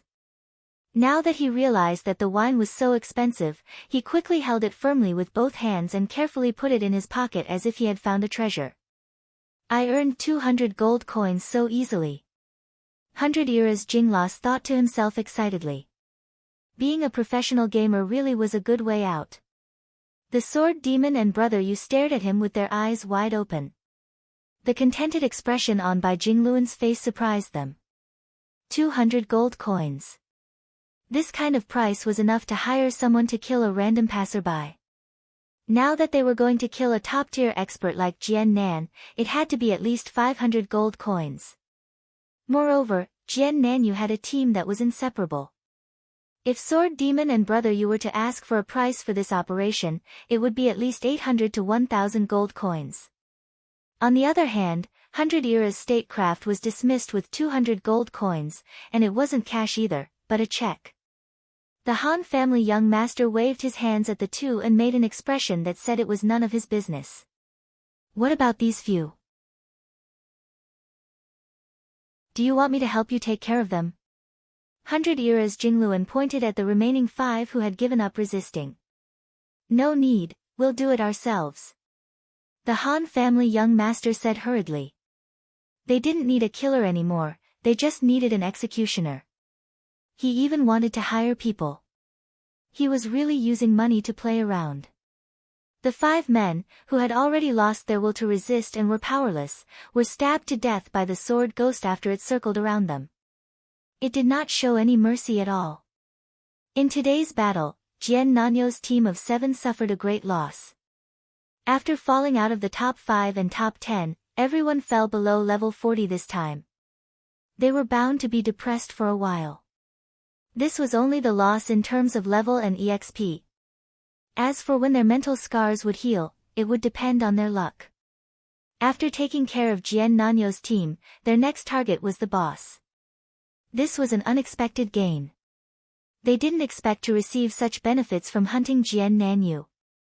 As expected of a robber, they had a natural sense for profit. Just as they were thinking about this, two figures appeared in the fog. One was big and one was small, one was tall and one was short. They rushed into everyone's field of vision.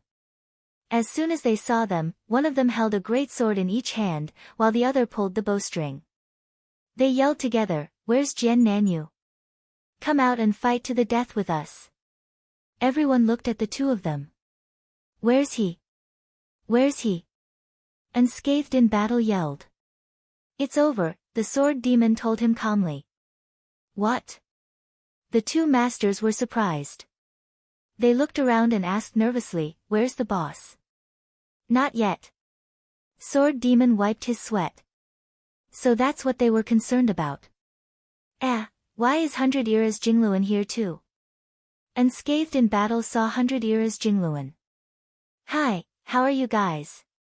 100 Eras Jingluan greeted the two of them with satisfaction after earning 200 gold coins. "Where's the boss? Where's the boss?" Unscathed in battle and Yutian Shinming yelled. "Ask Qianli." Sword demon said. Thus, the two of them yelled in the channel. However, Gu Fei was probably fighting with the boss, so he didn't reply. Thus, everyone hurried to eat and recover, waiting to attack the boss. At that moment, a weak voice came from the corner of the field. "I found the boss." His hands went soft. When Jian Nanyu and the others started to fight with all their might, he followed behind. However, after the battle started, he stood to the side. The sword ghost and the others ignored his existence. Even after the 100 Eras classic appeared and flipped everyone over, he still let him go. Most importantly, he stood at the side like a bystander and did not help either side, making him look too dignified. At that moment, when he saw that these guys were ready to attack the boss after taking care of Jian Nanyu, he finally couldn't help but say something. Everyone looked at him.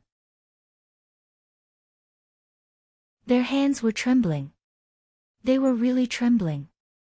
Jian Nanyu, who was already a peerless expert in his eyes, was tormented by these guys until he went crazy. He saw it with his own eyes. Han family's young master strode to his side and patted him on the back. "Rookie, you'd better hurry back to the main city. The boss is very dangerous." His hands went soft and he was depressed. Although he was unhappy, what could he do? He could only ask pitifully, "Can I see?" Han family young master didn't say anything and just made an indifferent expression. Everyone was ready. Gu Fei also sent a message at that moment. There were only 2 words. "Wait." Gu Fei's efficiency was extremely high.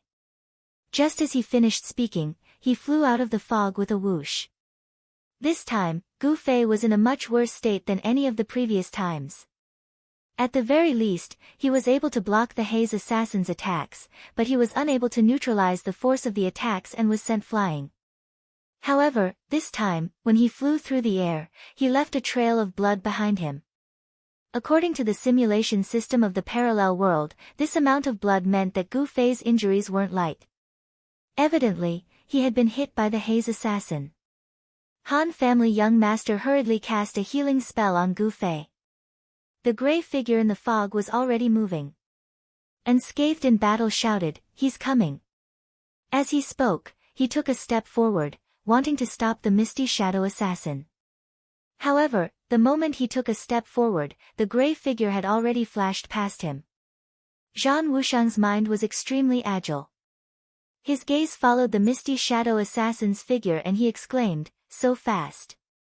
Just like him, Imperial Sky Shinming, who had just witnessed the misty assassin's movements, was also extremely shocked.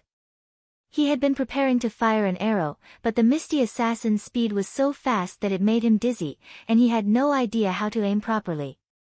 Imperial Sky Shinming finally released a homing arrow, but the arrow simply flew out. It was obvious that he hadn't locked onto his target at all. The fog assassin's speed gave the 2 experts a head-on blow. The fog assassin ignored them and charged straight at Gu Fei. In the end, the ones who reacted were Sword Demon, who had some understanding of its speed, and 100 Lives Jingluan, who was only second to Gu Fei. The 2 of them pincer attacked from both sides to intercept the misty assassin.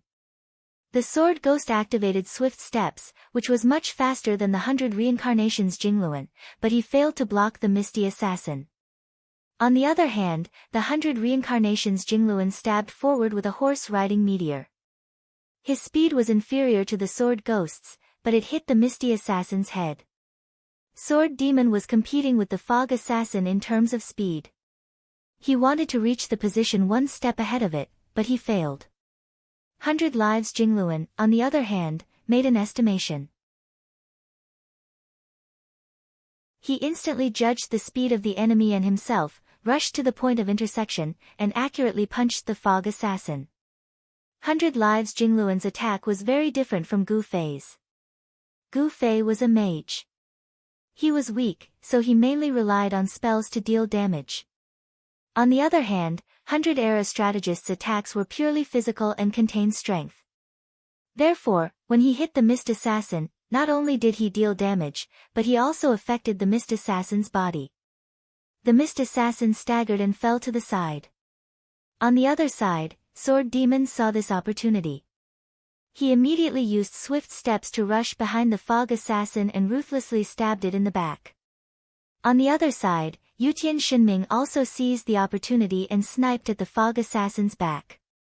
After all, they were all experts, and when such an obvious opportunity presented itself, no one would miss it. Even Zhang Wushang wanted to charge forward, but he was just a little too far away, and it was impossible for him to be faster than Imperial Divine Cry's snipe. So when he took 2 steps forward, the misty assassin had already darted forward, charging into the mist and hiding again. This was the fog assassin's style. Those who had seen it before were already used to it. Now that they had successfully attacked the haze assassin, they were filled with confidence. If the haze assassin rushed out, and everyone could see it, but couldn't attack it, then there was no point in dreaming about this boss. At the same time, Sword Demon and the other experts in the game were thinking, if it wasn't for Gu Fei or 100 Lives Jingluan, there was no way they could defeat the fog assassin. Everyone, be careful. Gu Fei had already recovered after receiving a reply from Han family young master. He stood up from the ground and ate some fruits as he spoke. Everyone quickly moved closer to the center, forming a formation that was no different from Jian Nan and the others. The only difference was that Gu Fei, who was eating fruits, was surrounded by everyone. He was the target of the fog assassin's aggro. Everyone wanted to see what the fog assassin would do when Gu Fei was completely protected. Hey, what should I do? At this time, his hands went soft and he stood to the side alone. I told you to hurry back. Han family young master said without turning his head.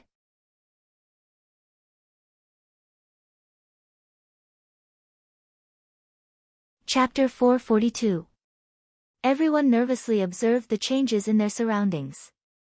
The air seemed to be filled with the pressure of a super powerful boss. Everyone stopped talking, and the surroundings became quiet. The only sound was, crunch, crunch. Everyone couldn't help but look at Gu Fei, who was in the middle of the circle. He was seriously eating an apple. It's just eating an apple. Can you lower your voice? Han family young master looked at him in disdain. It's not that I'm loud, it's just that it's too quiet, Gu Fei said. Everything in the game was simulated. Apples were naturally simulated to the best taste. It was fragrant, sweet, and crisp. It was impossible to take a bite without making a sound. However, it was too quiet now. Even the sound of Gu Fei grinding the apple in his mouth could be heard clearly. Everyone couldn't hold it in anymore.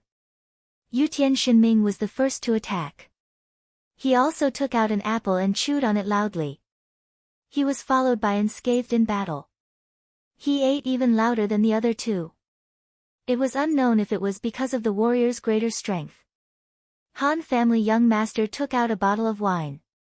Sword Demon still maintained his silent style. He took a piece of bread and stuffed it into his mouth without batting an eyelid. Hey, what are you guys doing? Brother, you panicked. These people were too careless in the face of a great enemy. Finally, brother, you glanced at 100 Lives Jingluan beside him. At least he didn't eat anything. He felt a little comforted. However, after only 2 seconds, 100 lives Jingluan took out a skewer of grilled fish from his pocket. Gu Fei had recommended it to him when he got off the ship in Waterside City. He only got the chance when he was about to leave. If it wasn't for these 2 skewers of fish, he wouldn't have been short of money to pay for the ship. He took a little longer to take it out. It was only because he wasn't as familiar with taking things out of his pocket as the others. Brother Yu was very envious of Gu Fei. He also wanted to stand in the middle of the circle. It was really safe there. However, just 5 seconds after the thought appeared in his mind, Brother Yu began to feel lucky that he was not in the middle of the circle.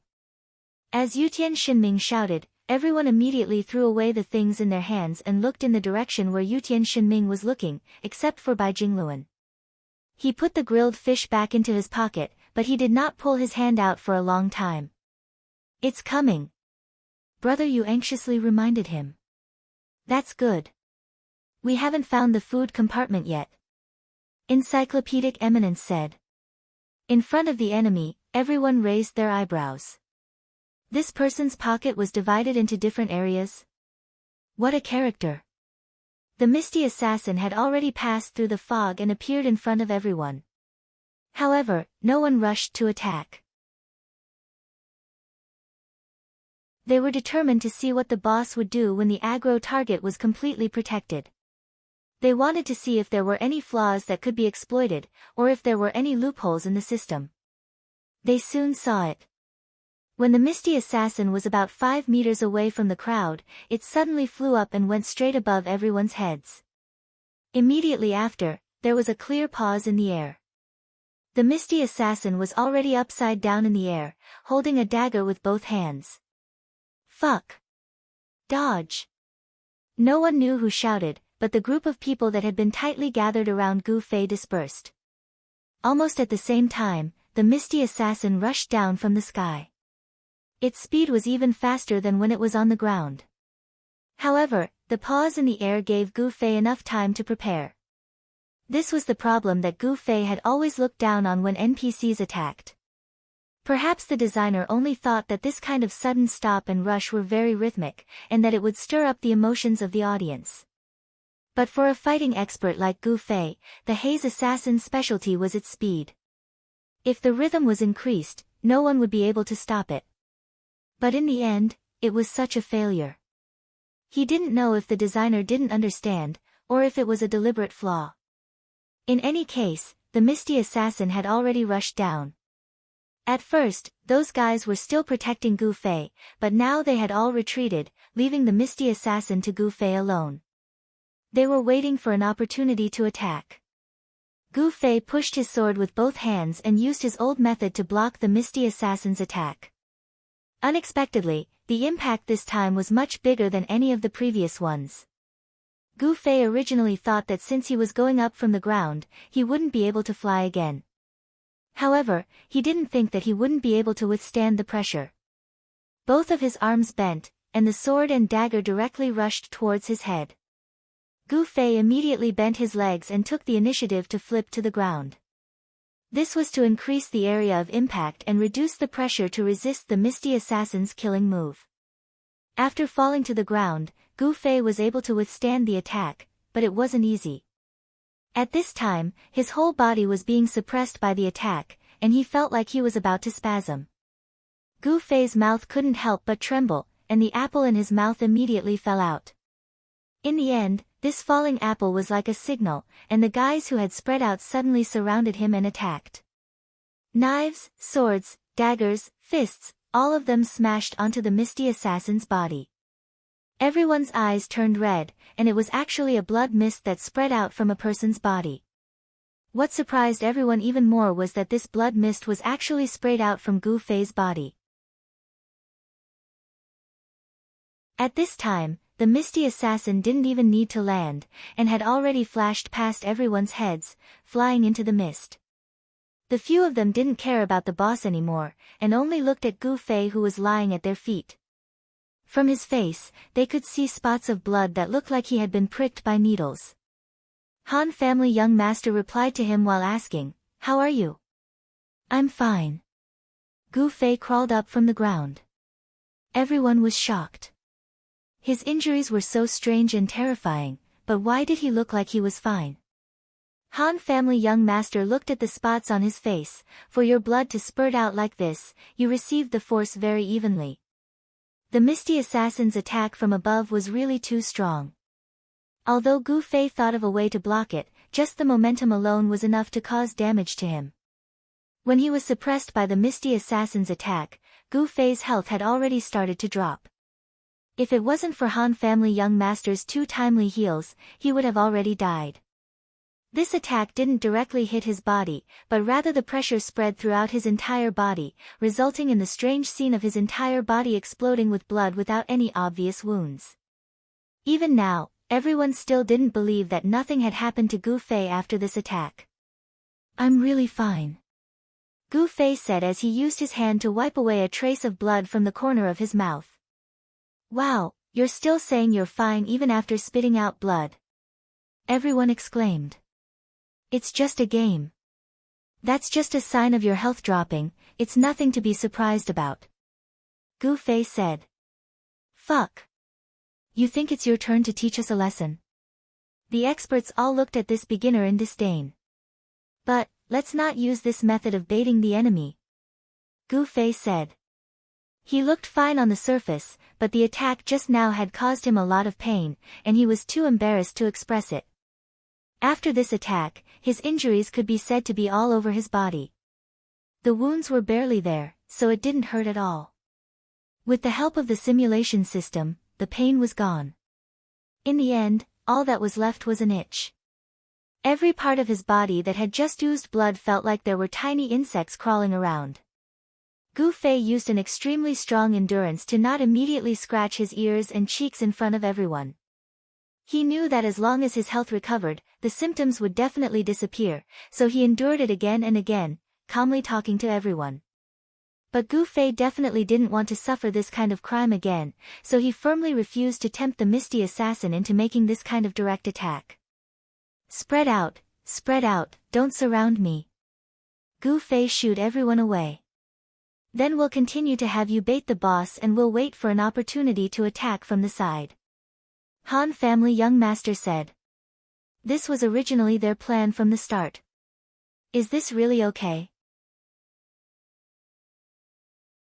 Yutian Shinming asked. "Let's try a few more rounds, and I'll be able to confirm my deduction," Han family young master said. "What?" Han family young master didn't say anything, and only nodded his head along with Brother Yu. "It's coming." Without waiting for Yutian Shinming to continue asking, Sword Demon suddenly shouted. Although everyone didn't surround the boss in a 360-degree formation, it looked like they were standing in a random direction. At this time, Sword Demon, whose back was facing Gu Fei, was the first to see the misty assassin coming out of the fog. Its target was naturally the one with his back facing him, Gu Fei. It's always like this, how annoying. At this time, Gu Fei was already completely familiar with the misty assassin's attack patterns. It was clear that the system didn't have the ability to automatically derive new moves and techniques. There were only a few of them, and Gu Fei was already familiar with them. He held his sword horizontally in front of his chest to block. The swords clashed. When the swords clashed, the misty assassin's body would always pause for a moment. This was also the opportunity that the surrounding people were waiting for. It didn't matter if they could hit or not, they would attack first. In the end, the misty assassin's pause was too short. Gu Fei was sent flying after receiving this attack, and the misty assassin immediately chased after him. Everyone's attacks missed, including 100 Lives Strategist's fist. This time, the distance was a bit too far, and he didn't even have the time to finish the journey. Yutian Shinming's tracking arrow caught the misty assassin, but he quickly discovered that the tracking arrow wasn't as fast as the boss. Just like Gu Fei and misty assassin's 1v1 duel, the two's positions would quickly change as soon as they clashed. Everyone hurriedly rushed in the direction where the two disappeared. When they arrived, the misty assassin was already gone. They saw Gu Fei crawling up from the ground again, and smiled at everyone. "It won't be like this every time." The misty assassin had a few attack patterns, and some of them couldn't be found, such as just now. There were also other times when there were opportunities, and this was the real opportunity that everyone was waiting for. Yes. Everyone nodded. The harder the boss was to deal with, the more valuable it was. Everyone was very patient, waiting for the opportunity to appear. At the same time, the self-disciplined game worker, Comrade Yi Xiaowu, had nothing to do, so he came to the monitoring group to take a stroll. However, he saw a group of people gathered in front of a certain screen. Seeing him come in, someone immediately called out, "Chairman Yi, come look, someone is killing a level 60 boss." A level 60 boss? Which one? Yi Xiaowu heard this and became excited. The Misty Assassin. Wow, how many people are killing it? How many have died? Yi Xiaowu hurriedly came over to grab a seat. It's been a while, and it seems like no one has died yet, replied his colleague in the monitoring group. How is that possible? Yi Xiaowu was shocked.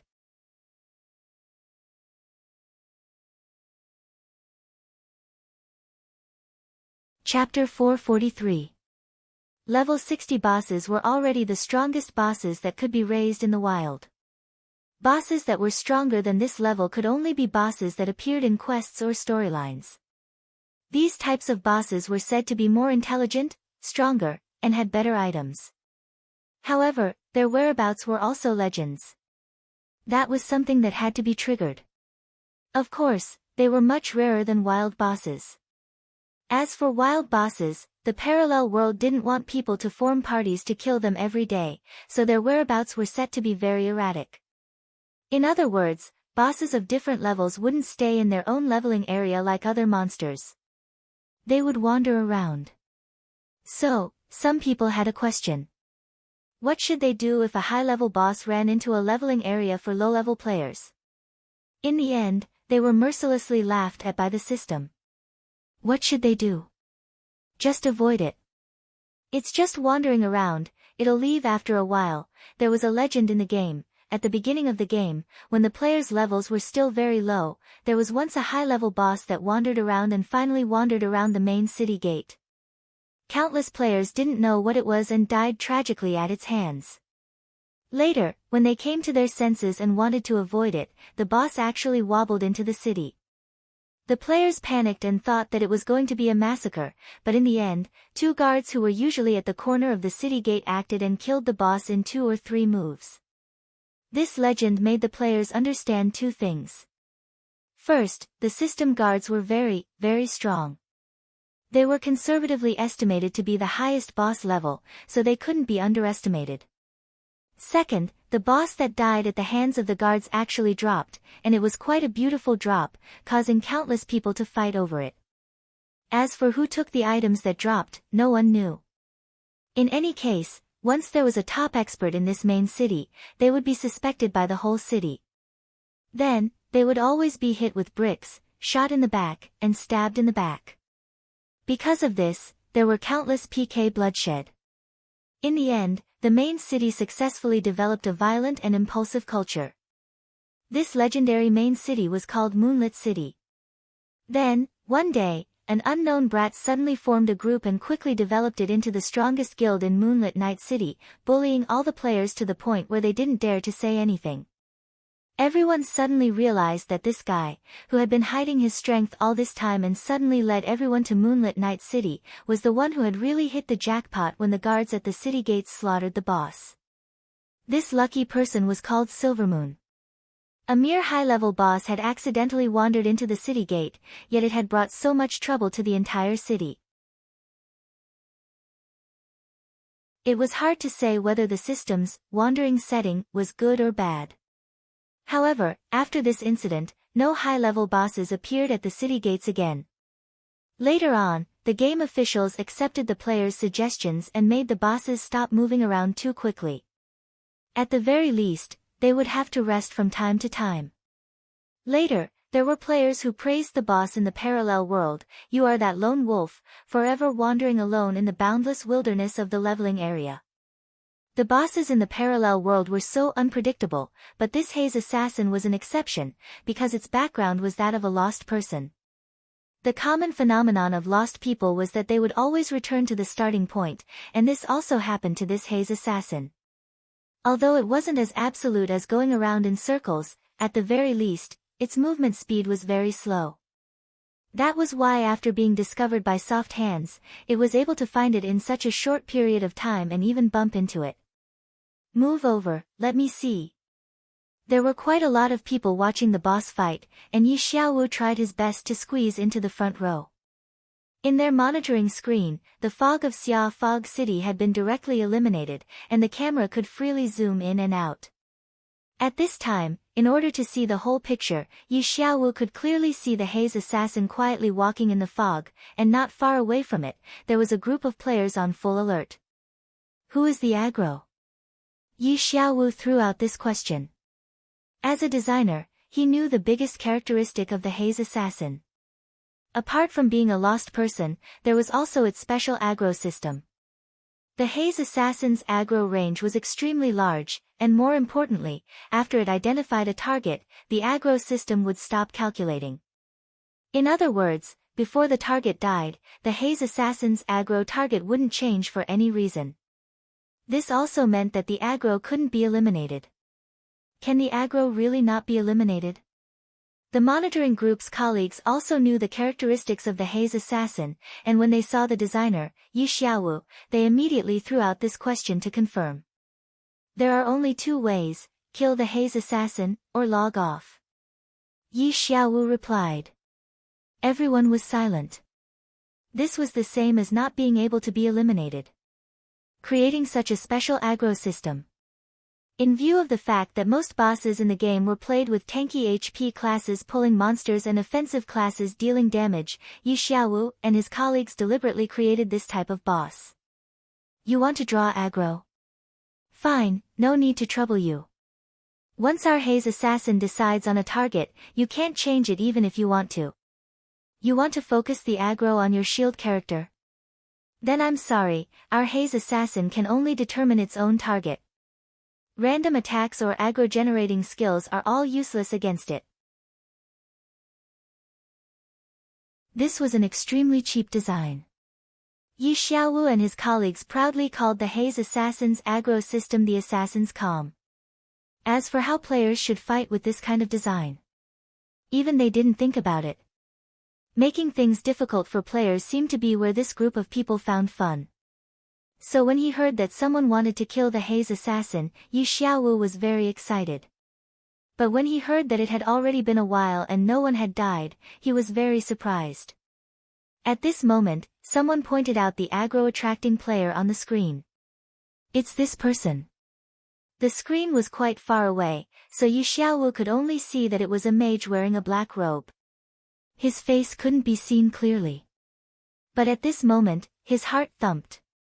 Could it be him? Yi Xiaowu said as he zoomed in. Hey hey hey. Everyone was unhappy. This kind of activity needed to look at the whole picture. What was the point of zooming in to look at someone? He didn't need to get too close, but it was enough for Yi Xiaowu to recognize this person. It's really him.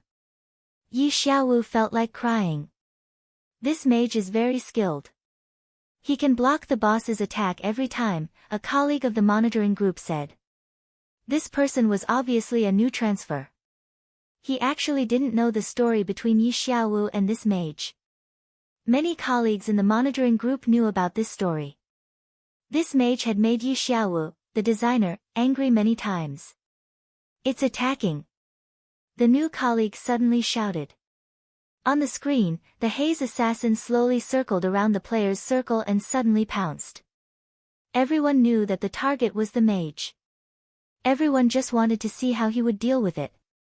Needless to say, the new colleague was very excited. Ha, look, he blocked it again. Everyone was silent. Some people stole glances at Yi Xiaowu's expression. Some people even wished that this was in the game. Hurry up and privately message this new colleague.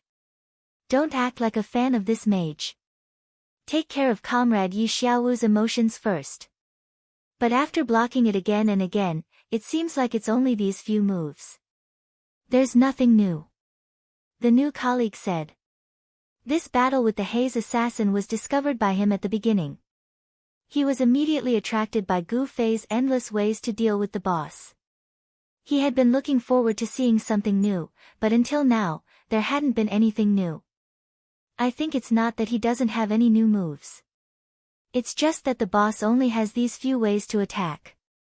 Naturally, he just has to use the same way to deal with it, said another colleague. He was obviously a newcomer. He didn't even know Yi Xiaowu. He even tried to get close to this strange colleague who had squeezed into the front row. Don't you think so? Hey, I'm Triple X. I've only been here for 3 days. Why haven't I seen you before?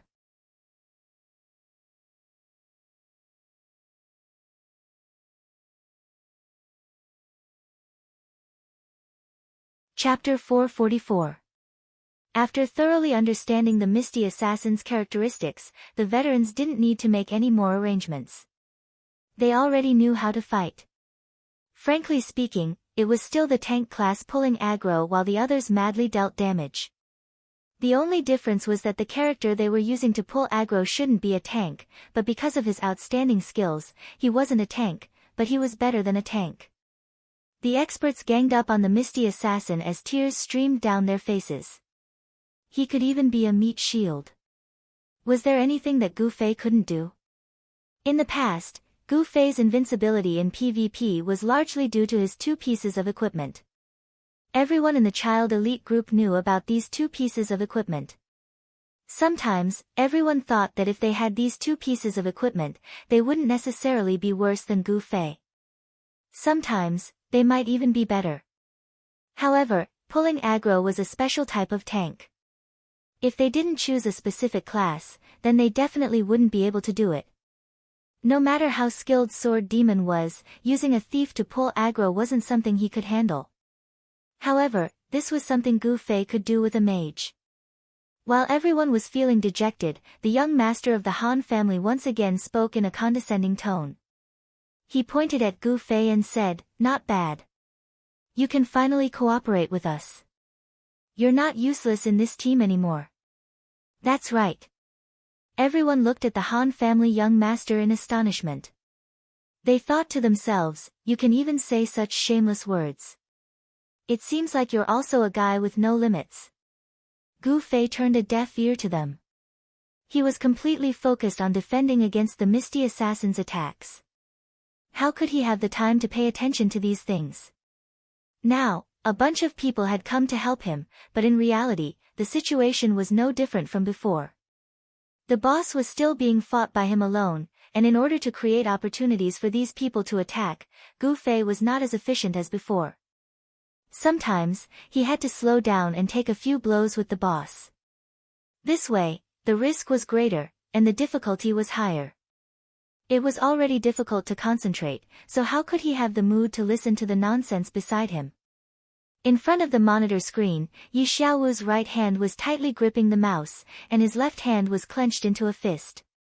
Whenever the Misty Assassin attacked, his left hand would immediately clench, and his mouth was constantly muttering, "Keep it up, keep it up. Kill him. Kill him." Yi Xiaowu kept encouraging the Haze Assassin, but he was disappointed every time. The various attack patterns and methods they had designed for the Haze Assassin were all seen through by Gu Fei, and he became more and more skillful with each move. Yi Xiaowu could not make sense of the surrounding players' actions. These players were simply looking for an opportunity to attack the boss. They didn't seem to be cooperating at all.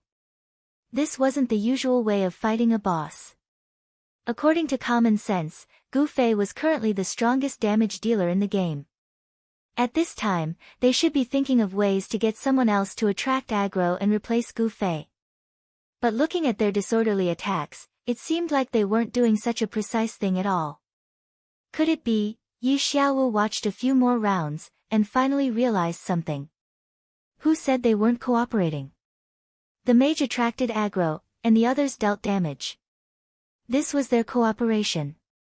Moreover, looking at their unrestrained attacks, it was extremely easy to disrupt aggro, which was a big taboo when fighting a boss. But now, they naturally had their reasons for doing so. That was, they had already seen through the Haze Assassin's special aggro system. They knew that no matter what they did, the boss' attention wouldn't be on them, so they were so unrestrained. If they saw through it, then so be it. It wasn't a big deal. The one who was too much was the mage. A mere level 41 character actually single-handedly resisted the level 60 Haze Assassin's attack. Did they even care about the rules of the game? Yi Xiaowu was very depressed. The monitoring group could check all kinds of data in the game at any time. Before Yi Xiaowu locked onto the screen, he had drawn the Haze Assassin's HP. It had already been consumed by 2/3. The Haze Assassin had the lowest HP among the bosses. Such a difficult-to-capture speed-type profession, and designing it into a tank would definitely incur the wrath of the heavens. Yi Xiaowu and his colleagues didn't dare to go too far. But seeing such a meticulously planned boss about to be defeated by the other party, Yi Xiaowu was very unwilling. If it was just a group of normal players, Yi Xiaowu would also be full of praise for them. But now, there was Gu Fei involved. In his eyes, Gu Fei was completely a bug. If it was a bug, it should be eliminated. This was an iron rule as a programmer. If a bug was allowed to exist, it would inevitably create an even bigger bug. For example, he had completed the top-level quest chain at level 30. This was a big bug. And now, this guy was going to create an even bigger bug. If a level 60 boss dropped equipment, then it had to be around level 60. If it was an exquisite item, then it would practically be another night streamer sword or moonlight robe. At this moment, Yi Xiaowu was very conflicted. Gu Fei was a bug, but he was also a normal player. He had never used any loopholes in the game to gain benefits. He wanted to eliminate the bug, but he definitely didn't want to deprive a normal player of the right to play the game. Yi Xiaowu's gaze involuntarily swept over the Haze Assassin's HP. After a few more rounds, the Haze Assassin's HP dropped again. Apart from this mage, none of the people around him were weak. They were also becoming more and more adept at dealing with the Haze Assassin. As long as the mage didn't make any mistakes, killing the boss was only a matter of time. It definitely couldn't be like this. Yi Xiaowu suddenly made up his mind. Since he couldn't eliminate the bug, he could at least prevent it from further expanding, right? Thinking of this, Yi Xiaowu, who had been in a constant state of agitation, calmed down. The Haze Assassin still had 1/3 of its HP left. What else could he do in this 1/3? Yi Xiaowu paid attention to everything he could use. The monitoring room's computer, the monitoring room's data, the monitoring room's authority. The monitoring group was called monitoring, but in reality, a part of the monitoring work was automatically carried out by the computer. It was to analyze whether the data in the game was operating normally. If there were any abnormalities, the alarm would be automatically issued. In addition, it was to receive feedback from the in-game players to see if there were any inappropriate areas. This part of the work was usually handled by the online GM. The staff members who actually sat in the monitoring group's office could actually be said to be the emergency response team in the event of an unexpected incident. They were the team that would immediately discover some problems and solve them as quickly as possible. For example, the Moonlit Night City incident. In reality, after the monitoring group received the news, they immediately controlled the city gate guards to attack the boss. At that time, they also made changes to the data of the 2 city gate guards. Otherwise, even if they were also boss level, there was no way they could defeat the other boss in 2 or 3 hits. It was important to know that the most outstanding data of a boss was always its HP. What kind of terrifying attack power was it to be able to kill a boss in 2 or 3 hits? This kind of terrifying attack power would definitely be able to instantly kill any player. This was an existence that far surpassed the existence of an ordinary boss. However, at that time, the monitoring group had just started working. They didn't have much experience, so they didn't deal with this matter perfectly. The boss actually dropped equipment. The perfect way to deal with it was to reduce the drop rate of this boss and not drop anything. That way, it would be as if nothing had happened. After that, the monitoring group would report this problem to the operation planning department that Yi Xiaowu belonged to. They would make a complete correction and then add a patch in the maintenance update. For example, the situation where no boss wandered into the main city was the result of Yi Xiaowu's correction. On the monitoring group's side, it was equivalent to having a modifier for a standalone game. All the data in the game was stored on the server, and the server was naturally controlled by the game company. To them, online games were naturally standalone games, so they naturally had this kind of modifier tool. Of course, this tool was limited to the monitoring group's discretion when there was an abnormal situation. No other department had this right. Yi Xiaowu knew that every computer in the monitoring group was equipped with this modifier. He wasn't unfamiliar with this modifier at all. It was something that he had designed and manufactured. At that moment, Yi Xiaowu secretly glanced at his colleagues in the monitoring group. Those who were watching the boss were still watching with great interest. Those who weren't watching were busy with their own things, so no one noticed him. When he turned his head, Yi Xiaowu realized that his hand had moved the mouse to the modifier program. He gritted his teeth and fiercely double-clicked it. The modifier was on the monitoring system's whitelist. No matter what kind of modification was made, it wouldn't be reported to the police. However, modifications made using the modifier did not have a save function. Instant modifications were effective immediately. Once the modifier was closed, it would be restored immediately. At that moment, of course, Yi Xiaowu didn't dare to keep the modifier on. If any of his colleagues glanced at it, he would be done for. Using the modifier without any reason was an extremely serious violation of the rules. It was a shady business that could directly get him fired. Moreover, he wasn't even a member of the monitoring group. However, Yi Xiaowu had already thought of how to deal with this. At that moment, he started the modifier and a window to log in and obtain permissions appeared. Yi Xiaowu didn't have the permissions, but this wasn't a problem for him. Don't forget that he was the one who had created the modifier from the beginning. After knocking on another writing board, Yi Xiaowu pretended to be calm as he lightly tapped on the keyboard. Not long after, he finished writing a program, saved, and ran. The permissions window was bypassed. Entering the modifier, Yi Xiaowu quickly made a move. He changed the conditions for the boss to go berserk. Every boss had a berserk state. The conditions to trigger it were different. Some would go berserk when their HP reached a certain level, some would go berserk after receiving a certain amount of damage, and some would go berserk whenever they wanted. The harder the berserk conditions were to be triggered, the more powerful the berserk state would be. The berserk conditions for Hei's assassin were on the higher side. Yi Xiaowu looked at the way Gu Fei and the others were fighting and knew that it was impossible to trigger the berserk state. So, Yi Xiaowu helped them. He temporarily set the berserk condition for Hei's assassin to be attacked. After confirming, the condition would take effect immediately, but he couldn't turn off the modifier. This was the most tense moment. Yi Xiaowu didn't look at the screen and only stared at the others around him. Suddenly, he heard the onlookers exclaim, "Ah! The boss is going berserk." Yi Xiaowu turned his head and quickly turned off the modifier. This was what he was proud of.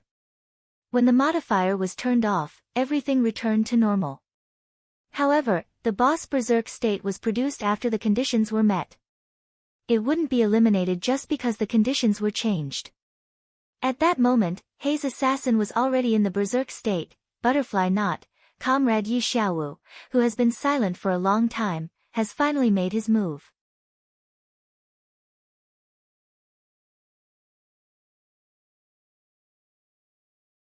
Chapter 445. There shouldn't be a problem with enraged mode, right? Yi Xiaowu felt inexplicably uneasy. He had wanted to change the drop rate of the boss right before the Haze Assassin's HP was about to be depleted, but he was worried that someone would be by his side at that time. Opportunity didn't wait for anyone. Yi Xiaowu had to seize the moment when no one was paying attention, but he didn't dare to open the modifier. In the end, he chose to change the enraged mode's condition. No one should be able to detect it. Yi Xiaowu was quite sure. The monitoring team was only there to solve the problem after receiving the alarm. They weren't familiar with the game's settings. Right now, it was just an enraged mode. This wasn't an exaggeration, so it shouldn't raise any suspicions. Yi Xiaowu thought while sneaking glances at the onlookers. Not only did the boss enraged mode not raise any suspicions, it was like a shot of adrenaline, making them even more excited. Even the onlookers couldn't help but sneak a few glances. Yi Xiaowu felt like he was a director, successfully creating a climax in a drama. The boss had already entered enraged mode. The onlookers knew, but Gu Fei and the others in the game didn't know. The Haze Assassin's enraged mode was activated in the wave of attacks just now, but it didn't change its style. The Haze Assassin still quickly disappeared into the fog after the attack. In order to let the players know that the boss was about to enter enraged mode, there would usually be a change process. At this time, the Haze Assassin's body had already begun to change. Its skin turned red, its eyes bloodshot, and its hair stood up. Because of the environment of Xiaowu City and the characteristics of the Haze Assassin, Gu Fei and the others outside were still in the dark. When the Haze Assassin appeared again, it was still behind Gu Fei. This time, Brother Yu was the first to see it, so he immediately shouted a warning. Gu Fei calmly turned around, but found that the boss was already in front of him. It wasn't just him, the others were also shocked by the boss's sudden speed. But at least they weren't directly threatened, so they still had a chance to adjust. Gu Fei, who was in the middle of the boss attack, turned around and saw that the boss was right in front of him. The boss's red eyes looked like they were about to spit fire. The shocked Gu Fei wanted to use his sword to block the attack, but it was already too late. In a hurry, he could only use his left hand to block the attack. His aim was very accurate. He had managed to grab the Misty Assassin's wrist, but how could that stop the Misty Assassin's charge? The Misty Assassin continued to charge forward, and Gu Fei was thrown into the air like a kite, spinning in the air. On the other hand, the Misty Assassin elegantly drifted and turned 180 degrees. With one hand on the ground and the other holding a dagger, he swooped down like a cheetah waiting for an opportunity to pounce on its prey. Skin color, eyes, hairstyle. These changes were too obvious. Anyone could see it at a glance. Coupled with the sudden increase in the boss speed and impact, the experienced players were already screaming, "Berserk!" Berserk was a common occurrence in the game, so it wasn't worth making a fuss about. But the problem was that the Misty Assassin was already hard to deal with, and now that it had activated its Berserk state, the situation suddenly became serious. At this moment, Gu Fei spun in the air and fell heavily to the ground. With his skills, even if he lost his balance, he would still be able to make some adjustments. Even if he had to fall to the ground, he would still be able to get up in the best position. But right now, Gu Fei had completely fallen, and didn't look like he could immediately get up and counterattack. Clearly, this attack had heavily injured him, and the system had forcefully restricted his movements. This attack's damage was shocking, and Gu Fei's life was hanging by a thread. If it had been a normal magician, they would have been dead by now. Gu Fei had the protection of Wind Chaser, which allowed him to neutralize some of the attack with his hand. That was why he was not killed on the spot. However, he was still heavily injured. He was lying on the ground. His mind was 100% clear, but his body could not move. "How's Qinli?" Someone shouted from the side.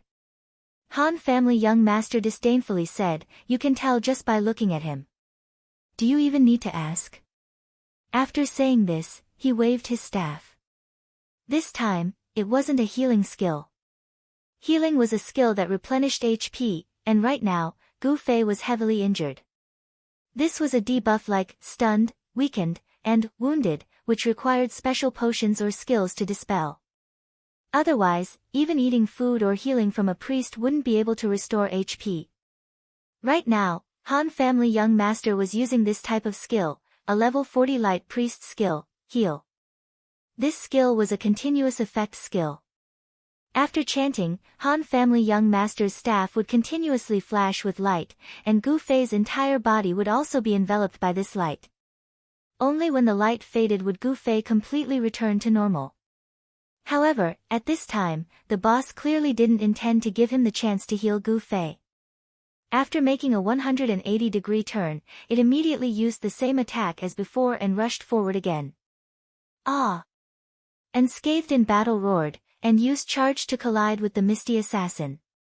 Although these experts didn't have the skills of a professional like Kung Fu, other aspects such as awareness and experience were first class. As soon as they saw that Gu Fei was knocked down, they knew that he needed cover, and at this time, they all stood in front of Gu Fei. Unscathed in battle saw that Gu Fei didn't die after being hit by the boss, and guessed that he wouldn't be instantly killed, so he bravely went to fight the boss head-on. He didn't think that he could kill the boss in one hit, he just wanted to buy some time for Han family young master to heal Gu Fei. In their hearts, everyone knew who the key person to kill the boss was.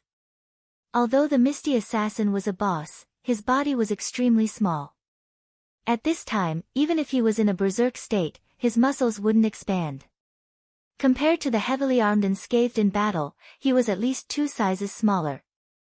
Unscathed in battle held a great sword in both hands, and crossed it in front of him. The misty assassin only held a slender dagger in his hand. When the two sides collided, the sound of the collision shook the sky. Even at this time, Unscathed in battle didn't forget to curse. At this time, his huge body had been thrown into the sky, but in the air, he didn't spin as beautifully as Gu Fei. He was only lifted up, and then fell to the ground. The dust that was kicked up was a lot heavier than the dust that was kicked up by Gu Fei, but he didn't enter into a heavily injured state. First of all, the warrior's HP growth was high, and his HP was abundant. Secondly, he was wearing heavy armor, so his defense was much higher than a mage's. Finally, Unscathed in battle used the skill charge, which was many times stronger than Gu Fei's claw. Because of these 3 reasons, although he was also hit and fell to the ground, the damage he received was actually less than Gu Fei's, and he didn't enter into a heavily injured state. If Gu Fei was in his position, he might have been able to stand steadily after falling. Unscathed in battle's charge became the key to saving Gu Fei. After being hit by the warrior's charge head-on, although the misty assassin's advance was not stopped, it was at least a little bit slower. This delay gave 100 Lives Jinglin the opportunity to attack. He grabbed the misty assassin with both of his hands, and with a shake of his arms, he threw the misty assassin away with a hug throw. When the misty assassin was thrown away, he actually kicked 100 Lives Jinglin. If it was any other grandmaster of combat, they would definitely be hit. According to the rules, the target who was thrown away with a hug throw would be in a stiff state before landing on the ground, and couldn't move at all. Who would have thought that the misty assassin would be unaffected and counterattack? Only 100 Lives Jinglin, who was a professional kung fu practitioner, would not be so careless. The misty assassin kicked back, and 100 Lives Jinglin immediately blocked it with his hands. He also knew that the boss kick was not as simple as it seemed, so he also cast a Chi Wave Shield. The Chi Wave Shield was shattered by the misty assassin's kick, and 100 Lives Jinglin took a few steps back, and his HP also decreased. However, the misty assassin was not able to completely shake off the force of the hug throw, and he was still sent flying. He adjusted his position in the air, and finally landed firmly on the ground. This charge and hug throw finally bought enough time. The Han family young master also boasted that he was a priest with the golden ratio, so his efficiency was much higher than those priests with vitality. Gu Fei had already recovered and stood up. The misty assassin moved again, and Gu Fei was ready to receive the attack. However, no one expected that the misty assassin would suddenly rush toward Yutian Shinming. All the cover was laid out around Gu Fei, and the boss's behavior of keeping an eye on Gu Fei had already made everyone have no other doubts. Who would have thought that the boss would make such an unexpected move at such a crucial moment? No one had the time to help, and no one had the time to cover. Archers were long-range attackers, and they had the biggest advantage in agility. Their HP was also not bad, but their HP was their biggest weakness, even worse than a mage. Although their defense was higher than a mage's, in front of a level 60 boss, this bit of defense was better than nothing. Moreover, he did not have any close combat skills, and at this moment, Yutian Shinming only had one choice: escape. Escape to buy time for his companions to rescue him. As Yutian Shinming thought so, he turned around and escaped. The rescue indeed came very quickly. Gu Fei waved his sword and chanted, and a wall of electricity had already crossed over to Yutian Shinming's back. However, the misty assassin ignored it, and ran head-on into the wall of electricity. There was a Z sound. A human-shaped crack appeared on the wall of electricity. The misty assassin's body flashed with electricity, and he continued to sprint forward. In a few steps, he had already caught up, and stabbed. At this moment, Yutian Shinming's escape had become a fatal weakness. The misty assassin's body flashed with electricity, and his consciousness had also entered the paralyzed state caused by the electric spell. The characteristic of the paralyzed state was that skills could not be used. If Yutian Shinming had taken this normal attack head-on, he might not have died, but turning around to escape had left him with his vest.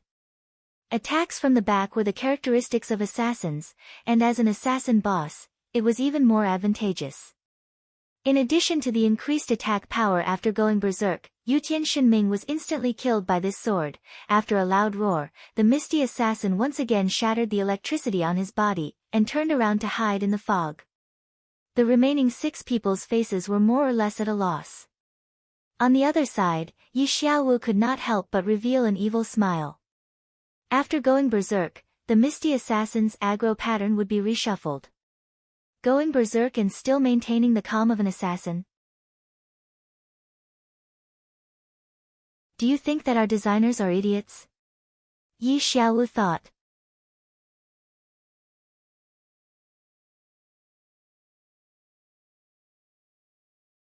Chapter 446. The assassin's calmness was easy to deal with once the players were familiar with the aggro.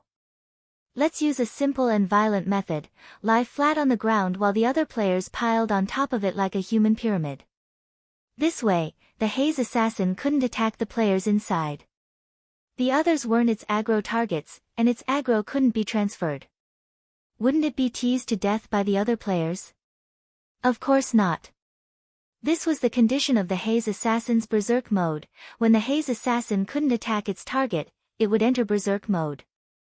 After the haze assassin went berserk, apart from its form, attack, and speed, the hidden change was the way it changed aggro. The new aggro mode was also extreme. It would randomly attack any target within its aggro range without any rules. Even Yi Xiaowu didn't know who its next target would be. After it entered berserk mode, it appeared from the fog and attacked Gu Fei first. It was such a coincidence that everyone became careless and didn't notice the change in the aggro mode. It was only when the Misty Shadow Assassin suddenly kicked 100 lives Jingluan when he used Hug Throw that Misty Shadow Assassin kicked 100 lives Jingluan that the quick-witted young master of the Han family who was familiar with the game instantly realized that something was wrong. If the aggro was always focused on Gu Fei and didn't change due to any other factors, it meant that other than Gu Fei, the boss was just an obedient pet that couldn't fight back. Although it was very fast, the Han family young master felt that the boss's design was stupid. He instantly thought of the dirty moves like the human pyramid, but it was obvious that Gu Fei could deal with the boss as a meat shield, so there was no need to do that. However, when the boss suddenly kicked Baisher Jingluan, he realized that something was wrong. Before he could figure it out, the haze assassin had already killed Yutian Shinming and left arrogantly. What happened? Everyone was shocked. The aggro mode has changed, Han family young master said, don't spread out too much. Everyone immediately focused. Brother Yu frowned and said, how could it be Yutian? If we were to revert to normal hatred, Wushang, 100 Era's strategist, and you should have more hatred than Yutian. I'm afraid it's a random attack mode. Han family young master said. Fuck, there's actually such a lowly person. Everyone cursed. Aggro could be said to be the key to challenging difficult bosses. Who would have thought that this boss's aggro system would change so many times? Now, it even had a random attack mode. This meant that the calculation of aggro was completely useless. No matter how you looked at it, this boss was purposely created to make things difficult for players.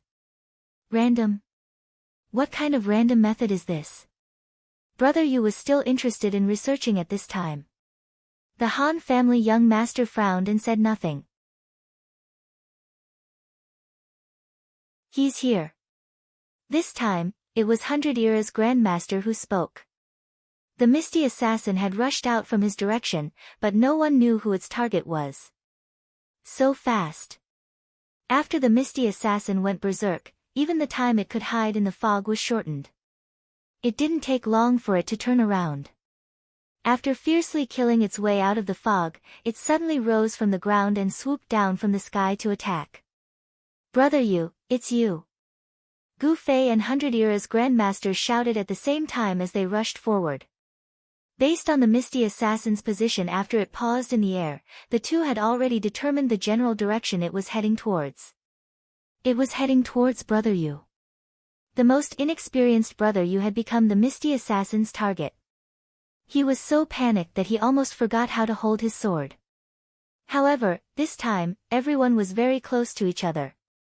Moreover, the misty assassin's attack in the air was the easiest to deal with in Gu Fei's eyes because it gave people more time to prepare. 100 Era's Grandmaster, who was diagonally in front of Brother Yu, was the fastest and the closest. However, he did not have enough time to completely flash in front of Brother Yu. He almost fell to the ground and stretched out his hands. A chi wave shield that was much larger than before floated above his palms. The chi wave shield's defense and area were directly proportional to the mana consumed. 100 Era's Grandmaster was currently using it to his limit. However, this little bit of hindrance could not stop the misty assassin's attack. The chi wave shield was silently shattered like a piece of tofu. 100 Era's Grandmaster was also sent flying, but he crashed into Brother Yu. Brother Yu staggered backward, and a figure rushed out from behind him with lightning flashing in his hand. Lightning Palm. Gu Fei had already condensed the lightning palm in his hand. Taking advantage of the opportunity that 100 Era's Grandmaster had snatched, he directly pressed the lightning palm on the misty assassin's head. Repel it. Gu Fei prayed silently in his heart. The knockback effect of the lightning palm was 100%, but Gu Fei did not know what kind of setting it was when facing a boss that was higher level than him. He only remembered that he had used it when he was fighting against the guards, but the guards did not move an inch. He had pushed the misty assassin before, but that time, he had flashed behind the misty assassin and pushed its back. It was a combination of the lightning palm and the technique of leveraging force. This time, the misty assassin was charging at him head-on, and it was in a berserk state. What would happen? Success. The misty assassin who was pressed on the head by Gu Fei was instantly pushed away by the repulsive force of the lightning palm. However, Gu Fei did not have the time to be happy. The misty assassin was only pushed back 5 meters. Although the knockback effect was effective, it was not very thorough this time. Moreover, the misty assassin seemed to have become more patient after it went berserk. After it retreated, it did not immediately dive back into the fog as everyone expected. Instead, it attacked again, and very lasciviously changed its target. Gongzi. Gu Fei quickly shouted. The misty assassin's target this time was the Han family young master. Gu Fei and 100 Era's strategist could not save him in time.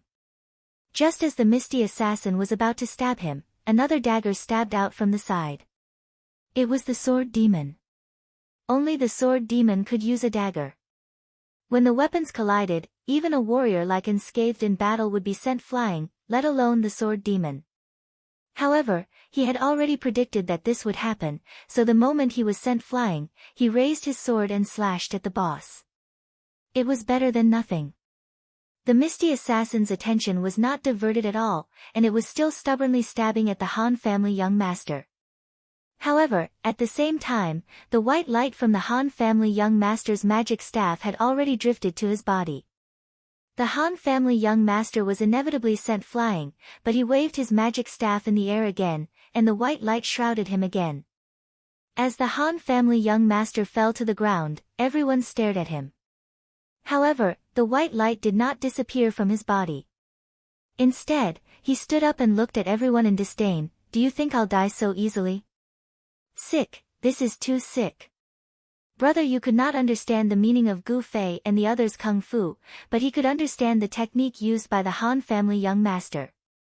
It was just that he had grasped the perfect timing to use the regenerate spell. This was because there had to be a process for one's life to be reduced to zero. This process might only be an instant, so fast that one might not even be able to see it with the naked eye. However, the young master of the Han family was able to use this instant to cast the recovery spell. Calculation, intuition, everything was displayed to the extreme in this instant. Even Gu Fei believed that if this guy went to practice kung fu, he would definitely be a genius. The misty assassin retreated after attacking the Han family young master, and everyone had to admit that they were lucky. If there was another attack, no matter who it hit, they would probably be dead. The misty assassin attacked two people as soon as it appeared, and it had already caused everyone to be in a mess. However, they did not even have much time to sigh, and quickly regrouped to recover. It came and went so fast. There wasn't much time to recover, said Gu Fei while eating an apple. If this assassin didn't come and go like this, we really wouldn't be able to fight. Unscathed in battle was the one who did not suffer any damage from the previous wave of attacks. That's why it came and went like this. In the end, bosses are for players to fight. Do you really think that the game can't make a boss that can't be fought? Said the Han family young master. But isn't attacking randomly like this a bit too much? Can we still fight it? Said Brother Yu. Sword Demon, did you just slash it? Sword Demon laughed bitterly. Just that, and I didn't even use any skills. I don't think I can even break through its defense. Everyone's gaze focused on Gu Fei. Gu Fei had a troubled expression, and sighed, don't look at me. If it continues to focus on me, I can try again, but right now its attack target is uncertain, and it's hard to deal with.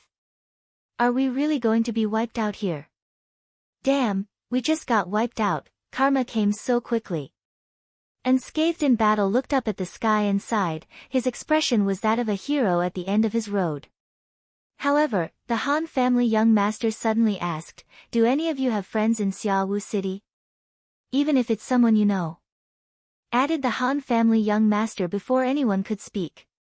Strange pupil. Gu Fei suddenly remembered that after he understood the situation from Strange Pupil, they added each other as friends out of courtesy. Gu Fei even asked her when she would find someone to rob him again, which made Strange Pupil feel a chill down his spine. Yes, yes. I'll contact her, said the unscathed in battle immediately. He even added Strange Pupil's sister, Yan Xiaozhu. He quickly opened his friends list and was about to send a message when he suddenly looked at everyone awkwardly. What should I tell her? The Han family young master gave him a disdainful look and said, tell her our coordinates, then ask her where the nearest leveling area is, preferably one with a lot of people. The others immediately reacted, you want to? The smile on the Han family young master's face was 10 times more sinister than Yi Xiaowu's. Doesn't it attack randomly? Wow, that's so despicable. Can you not always be so despicable? The others exclaimed. You can't do that. Gu Fei and 100 Realms Jingluan had already made a clear refusal. Although it was just a game, the two of them did not lose their moral values at all. After all, they had received the most education in this aspect. If they could not even pass this stage, they would not have the chance to learn kung fu. The Han family young master glanced at the two of them but did not say anything. He said calmly, whatever. The sword demon suddenly said, "Don't you think the boss has been gone for too long this time?" "Yes, it has." Brother Yu looked at his notebook. He liked to record everything. The unscathed in battle also raised his head and said to the others, "Strange pupil said that this is the hottest leveling area."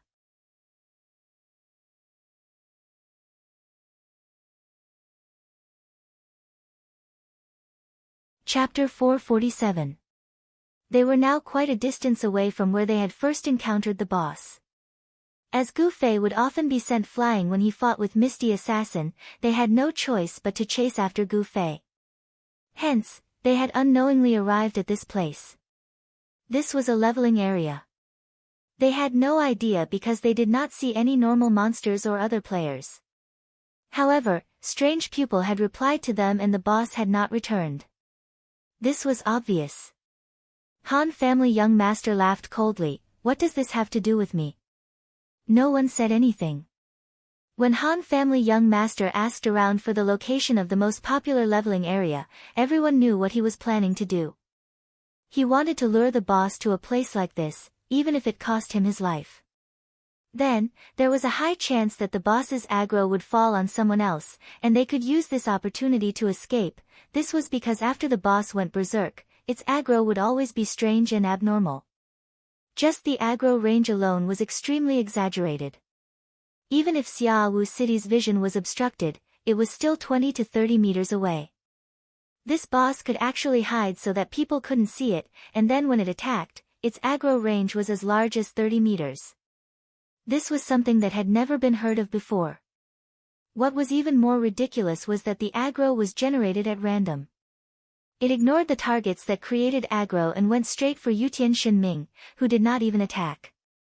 Yutian Shinming's death was even worse than Do Yi's. When a boss like this went to a place with a lot of players, all players within 30 meters would become its aggro targets. What was even more terrifying was that with the weather conditions in Xia Fog City, no one would be able to sense the danger. Hence, with the boss as the center, it would become a moving black hole that would reduce the level of the players. Which idiot designed such a thing?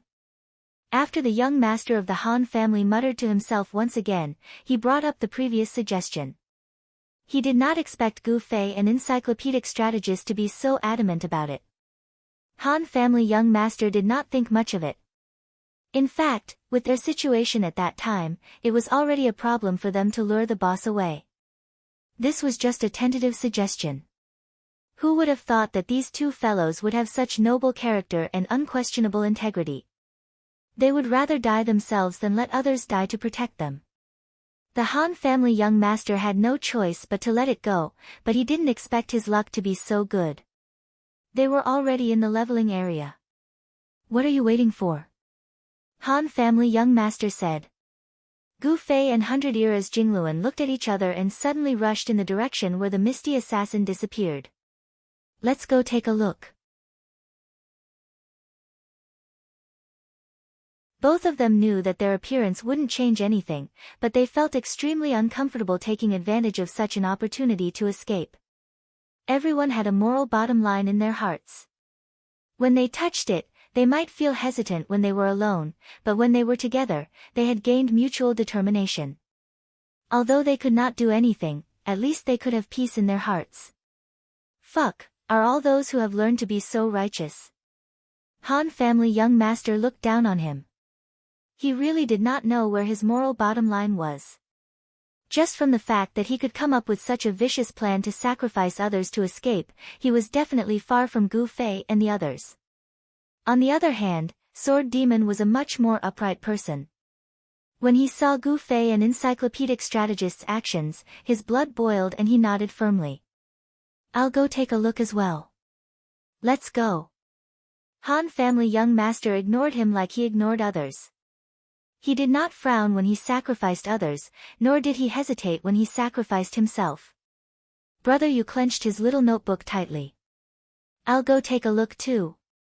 For so many years, Brother Yu had unwaveringly collected and analyzed information about the game. Was it easy for Brother Yu? His companions were all gone, and now unscathed in battle was leaving alone. Would he have the face to face everyone in the future? Although he felt that it was a pity to give up such an opportunity, he had no choice but to follow him generously. Previously, the misty assassin had identified Gu Fei and actively sought them out. No one knew of its movements when it entered the fog. In short, it was impossible for it to not move, because it never returned from the path it disappeared in. But at this time, they had no other choice but to follow the direction. Along the way, they did not see any traces of the misty assassin, but from time to time, they could hear the screams of players. They immediately chased in the direction of the sound, but the misty assassin was nowhere to be seen. Along the way, they saw players and monsters in the leveling area, but the misty assassin was nowhere to be seen. They asked the players they saw and chased in the direction where it disappeared, but to no avail. This was a true leveling area. There were a lot of players here, and every single one of them had become a springboard for the haze assassin. After killing 2 or 3 people, it would disappear into the fog and move on to the next target. Gu Fei and the others wouldn't even be able to find it unless the haze assassin coincidentally appeared next to them and made them its targets. Chase. They did not have the speed of the misty assassin. Gradually, the screams of the players were getting further and further away from them, and after a while, they had completely disappeared. The misty assassin had abandoned them just like that. They stared at each other, not knowing what to do. It's actually like this. Unscathed in battle found it hard to believe. If we keep killing like this, how long will it take? Gu Fei asked. Its special aggro system seems to only appear after it goes berserk. Maybe after the berserk status disappears, it will be fine. Brother, you said. The boss berserk status disappears. Sword Demon had played online games for so many years, but he had never seen such a thing. Why not? Han Family Young Master said, after killing all the aggro targets, the boss will naturally get rid of all its status, and its health will return to its original state. Kill all the aggro targets? 100 generations. Jingluan wiped his sweat. This boss aggro targets are randomly generated. Unscathed in battle said. That's why. Han Family Young Master spread out his hands. This is a bug, right? Brother, you said. That's right, so I've already sent a report to the online GM. Han Family Young Master said. Did the GM reply? Yes. What did it say? Please describe your situation in detail. We will do our best to serve you. The Han family's young master relayed. Fuck, what did you say? This was clearly an automated reply. The boss is massacring the city. Han Family Young Master said. Everyone was speechless. And so brother, you began to report the situation in detail to the GM. His arguments were presented as if he wanted to show off his talent. At this time, Gu Fei's ears suddenly perked up. Listen. What? Ah. There was a scream. The boss is coming again. Everyone said at the same time, but their tones were different. Some were surprised, and some were complaining. Over here. Gu Fei heard the sound and rushed over. The others followed closely. In the fog, they could still see the silhouettes of the players who were focused on leveling up. Gu Fei suddenly had a thought and shouted towards the players who were leveling up, hurry and disperse, a boss is going berserk. Boss? Where? Everyone who heard this had a fiery glow in their eyes. Some of the smarter players looked at Gu Fei with disdain. Ignore him. He's lying to the leveling area. Does he think I haven't seen it before? It's true, it's a very powerful boss. Gu Fei said. How powerful is it? Everyone laughed. Gu Fei really wanted to kill 2 of them and tell them that it was only that powerful. Of course, he wouldn't do that. Just as he was at his wit's end, Han Family Young Master raised his finger and said, Don't be noisy, listen. Screams and curses could be heard. Did you hear that? This is the boss going berserk. Wherever it goes, it kills.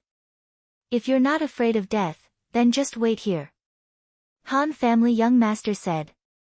There would often be screams in the leveling area. Normally, they wouldn't think much of it, but now that they listened carefully, they felt that it was different from the past. Usually, it was nothing more than getting scratched by a small monster or something. Today, the screams seemed to be especially tragic. It was as if people were usually surrounded and scratched by a group of small monsters. Moreover, there were many curses today, and they were all filled with confusion and confusion. It was as if something unreasonable was happening. Then why aren't you guys running? There were still people who were doubtful. Ha! Han family young master laughed, because we're idiots. We didn't run when there was a chance. Instead, we came to die. The other party was startled. He felt that this person's words were weird and he looked like a woman.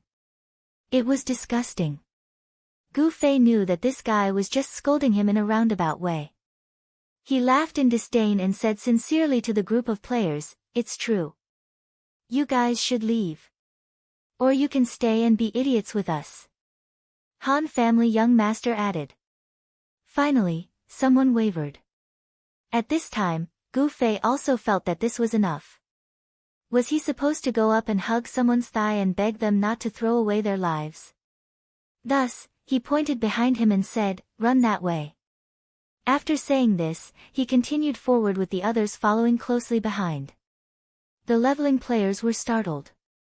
Suddenly, someone reacted, "Fuck, we're really idiots. This person is trying to trick us into leaving so that we won't fight for the boss with him." Everyone seemed to have woken up from a dream. Not only did they not prepare to leave, they even packed up their equipment and followed behind the 6 people while cursing. Gu Fei, who had kindly reminded them to leave, became the target of everyone's criticism. All sorts of dirty words were thrown at him. Gu Fei was wronged, but he didn't care. He just continued to walk forward. However, there were some people in this world that if you ignored them, they would take a mile when given an inch. If they were just mocking and criticizing Gu Fei, then it would be fine. However, when the words started to get worse and worse and he started to talk about his elders, this was something that Gu Fei couldn't accept. Thus, he stopped and turned around. He looked at the people behind him and calmly said, "If you don't believe me, then forget it. If you want to scold me, then scold me. But don't go overboard with your words." Gu Fei suddenly turned around and replied. Everyone was startled, but they quickly realized that they had the advantage in numbers. One person pointed at him and shouted, "What are you doing? Are you trying to scare us?" "No, I'm just informing you." Gu Fei said. "I'm just scolding you. What do you want?" "Fuck you, teleportation." His eyes flashed and he disappeared before he could finish speaking. Gu Fei sheathed his sword and looked at the others. "Send a message to him." That's it.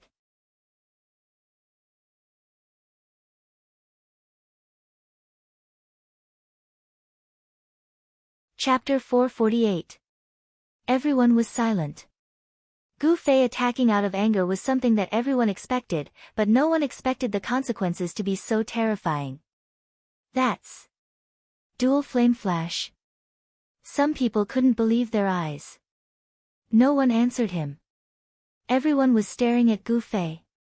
From time to time, cries of surprise could be heard from within the thick fog, tugging at their heartstrings. Gu Fei didn't say anything else. He suddenly turned around and left. Everyone stood in place and looked at each other, not knowing what to do. This story tells us that in this sinister world, it's hard for people to believe you for no reason. Han family young master didn't care about Gu Fei's gloomy expression and spoke to the others as if he was talking to himself. The others were silent. Adding fuel to the fire wasn't something that everyone would do. Gu Fei didn't have any reaction. He calmly said to the others, "Let's keep going." They continued to hurry and chase after the screams in the fog. When they met other players, Gu Fei would still give them his friendly reminder. However, compared to before, there wasn't much sincerity. It was just a few cold words. Who would have thought that the number of people who believed him would multiply? Many players heard Gu Fei's warning and hurriedly left.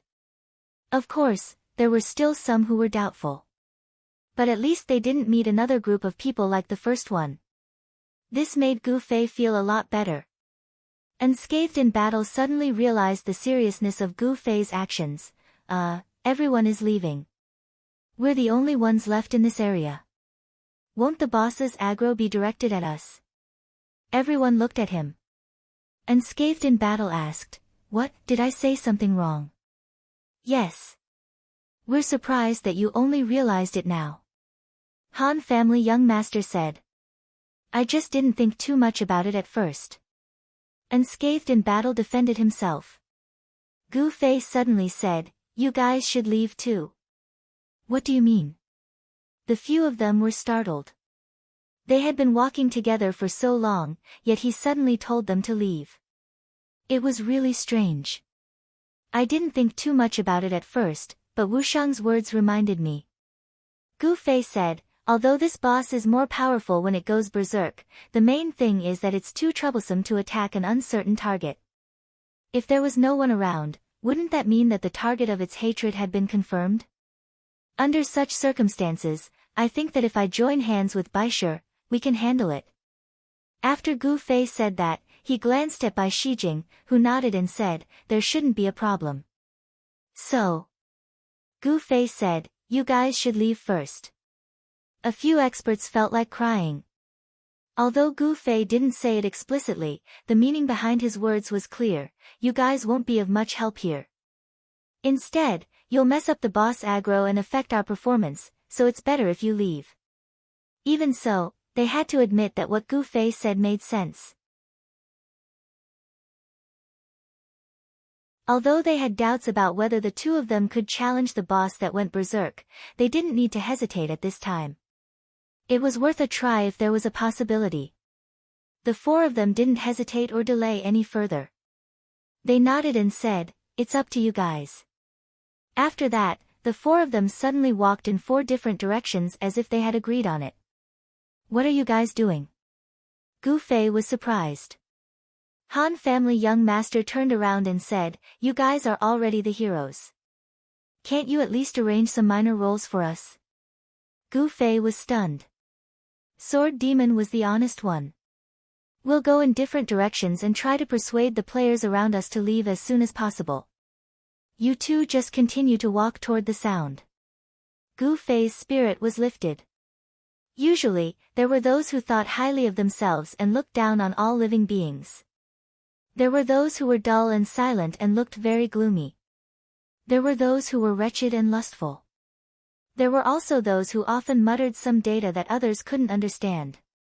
But at this critical moment, everyone's spirit was so harmonious and united. "You guys." Gu Fei didn't know what to say. In the end, Han family young master held his forehead and said, "Hey, look at you. Do you think that we're going to sacrifice ourselves to save everyone like you? Brother, we just thought that if the 4 of us split up, there would be at least 3 of us who would have a higher chance of surviving. You're thinking too much about it." Gu Fei was speechless. The sword ghost smiled, turned around, and was the first to leave. Brother Yuan, unscathed in battle, also disappeared into the fog. Han family young master took out a bottle of wine and drank a mouthful. He looked very sad and indignant. "I'm extremely smart, but why can't I predict when I'll finish my wine? Even I can't understand myself." Then, he disappeared into the fog, and only the sound of a bottle breaking could be heard. Only Gu Fei and Bai Jingluan were left. The determination in their eyes never changed. "Listen carefully," Gu Fei said. Bai Jingluan nodded. The direction of the sound was still changing.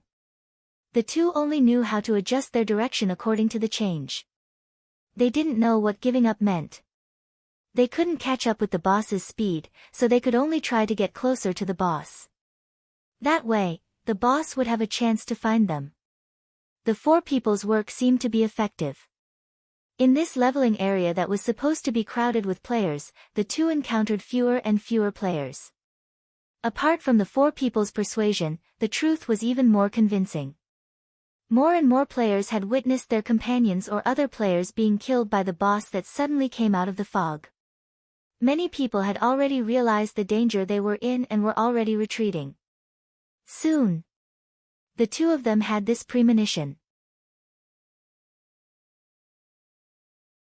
The boss was still killing non-stop, but the two realized that it seemed to be circling around in a fixed small area.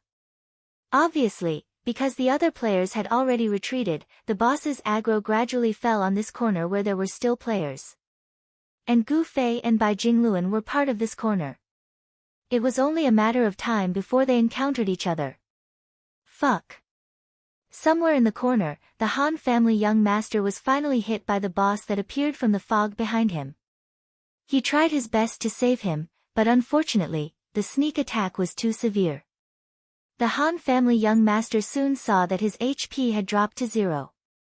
He was sent flying and fell to the ground. He touched his pocket and cursed. I can finally buy some alcohol, thought the Han family young master. He was waiting to appear at the resurrection point. Unexpectedly, when he landed, his HP was already 0, but there was no white light flashing. What's going on? The Han family young master wanted to move, but he realized that he could not. He could only lie on the ground. Fuck, I really became a corpse. The Han family young master did not expect such a scene. Speaking of which, he had never died in the game before. Did this happen to all players when they died?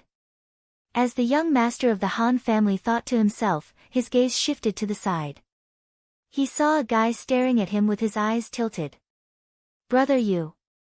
The Han family young master opened his mouth and realized that he could still make a sound. You died too? Asked Brother Yu. What's going on? Asked the Han family young master. Do I need to pretend to be a corpse on the ground for a while after I die? It can't be like that. I don't know, but look over there. Brother Yu blinked. The Han family young master could not move his head, so he could only roll his eyes and try his best to look in that direction. There seemed to be someone lying on the ground motionlessly. What's going on? Everyone had the same question in their hearts. Oh, fuck. An angry roar came from the fog. It was so close to Gu Fei and the Encyclopedia of Classics. It's here. The two yelled and pounced over. They saw a figure pouncing towards them. The two immediately dodged to the side. When they were ready to attack, they realized that the incoming person was obviously not the boss. Not only was he a size bigger, his attire was also different. More importantly, he looked very familiar. Puff. The dust that this person stirred up when he landed was very familiar to Gu Fei. He waved the dust in front of his mouth and nose and called out, Wu Shang. It's me. The person in the dust said. Where's the boss? Over there. Unscathed in battle said. How are you? He died. Why are you still talking after he died? Yeah, I'm also very confused. Unscathed in battle said. Gu Fei ignored him. In his mind, Unscathed in battle had long since become a frivolous person. Recover by yourself. After Gu Fei said this, he immediately rushed out with Encyclopedia of Classics. He could vaguely hear Unscathed in battle shouting, recover my ass. My HP is already 0. Motherfucker, why can't you revive me? Is it stuck? Stuck. The players who came from online games all thought of this phrase that had been covered in dust for a long time. This phrase should not belong to an online game that was a holographic simulation, but apart from this, no one could think of any other explanation. At that moment, Gu Fei, an Encyclopedia of Classics, finally met the boss. Looks like there's no one else around. Gu Fei let out a sigh of relief. Yeah, let's get rid of it. Encyclopedia of Classics nodded. The misty assassin's footsteps paused, and its momentum did not decrease in the slightest. It had already slaughtered so many players, so it did not know what it meant to be lenient. Its charge was still like a gust of wind, and its target was Gu Fei. Chi Wave Shield. Encyclopedia of Classics flipped his palms, one above and one below, and pushed them out. Using the chi wave shield did not require such a complicated technique. The posture that Encyclopedia of Classics placed his hands in was, Dragon Swallows Clouds, from the Dragon Fist that he was proficient in. It was a powerful defensive move that dissolved the opponent's attack. At this moment, no one knew how useful it was against the boss. In front of his palms was the real defensive skill in the game, Chi Wave Shield. On the other hand, Gu Fei's left hand was condensing a lightning palm, and his right hand had already slashed out a dual flame flash. This was also the ultimate move of the Gu family's sword technique, Floating Clouds Hanging Sunday. It was a sword move, but this move was only the prelude. After the sword, the palm that followed was the ultimate move. The defense of Encyclopedia of Classics, coupled with the Chi Wave Shield, was definitely stronger than the shield of any heavy armored warrior in the game. Gu Fei's magic damage was undoubtedly the highest damage output in the game at the moment. The combination of the two could be said to be the strongest shield and the sharpest spear in the game.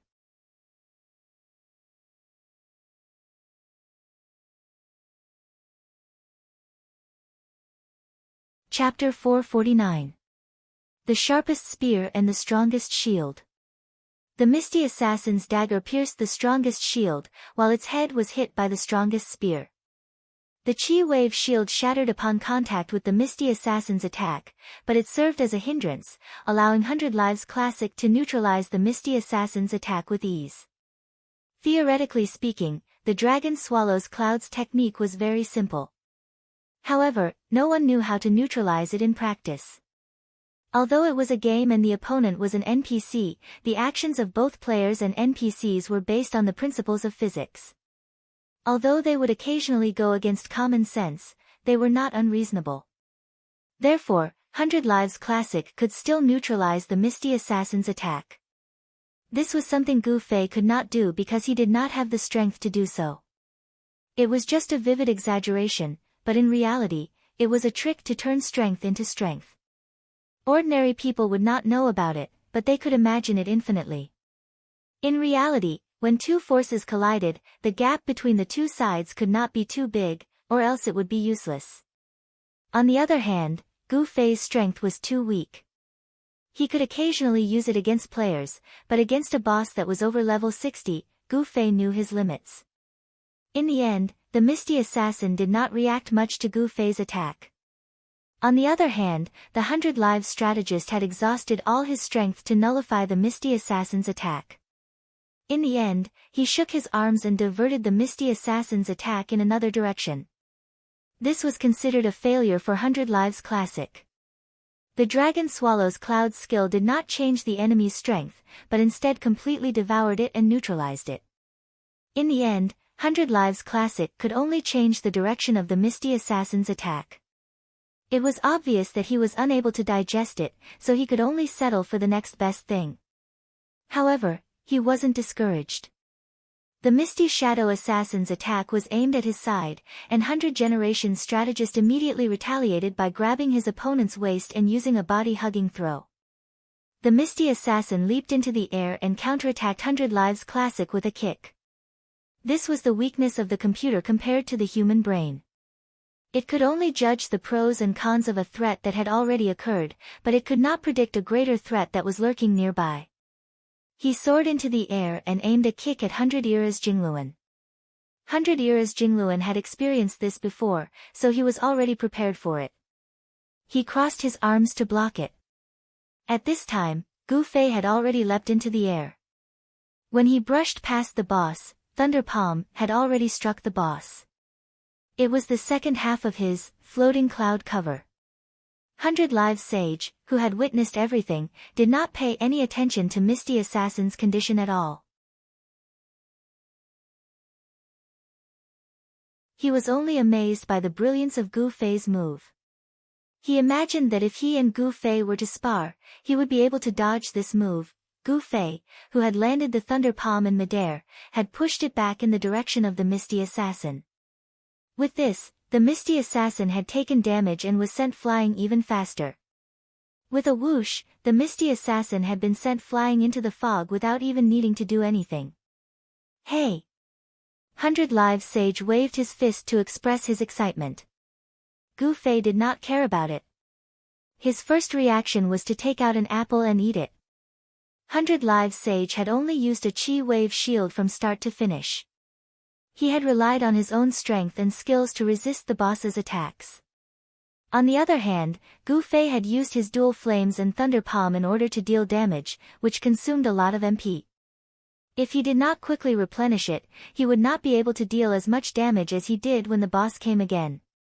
This was how the two cooperated. Although the Misty Assassin was in berserk mode, its attack patterns did not increase. It was only strengthened from its original methods. Gu Fei was already familiar with these patterns, so after 100 Lives Sage gave him a hint, he naturally understood the key to it. In this way, if he could resolve the first attack, he would naturally be able to resolve the second and third attacks.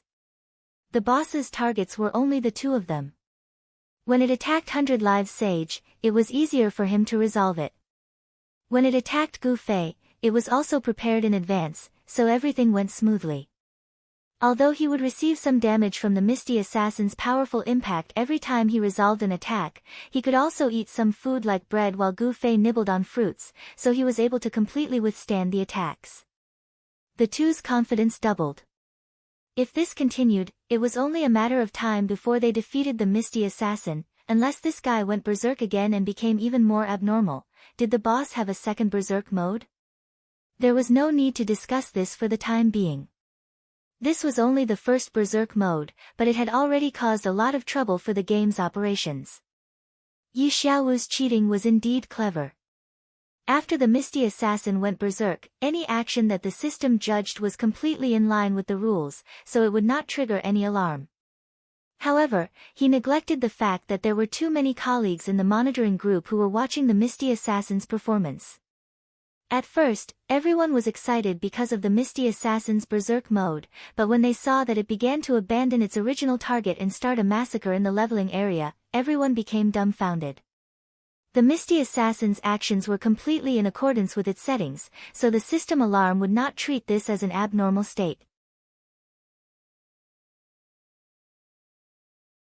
However, under the eyes of the staff, they felt that it was extremely bad if this continued.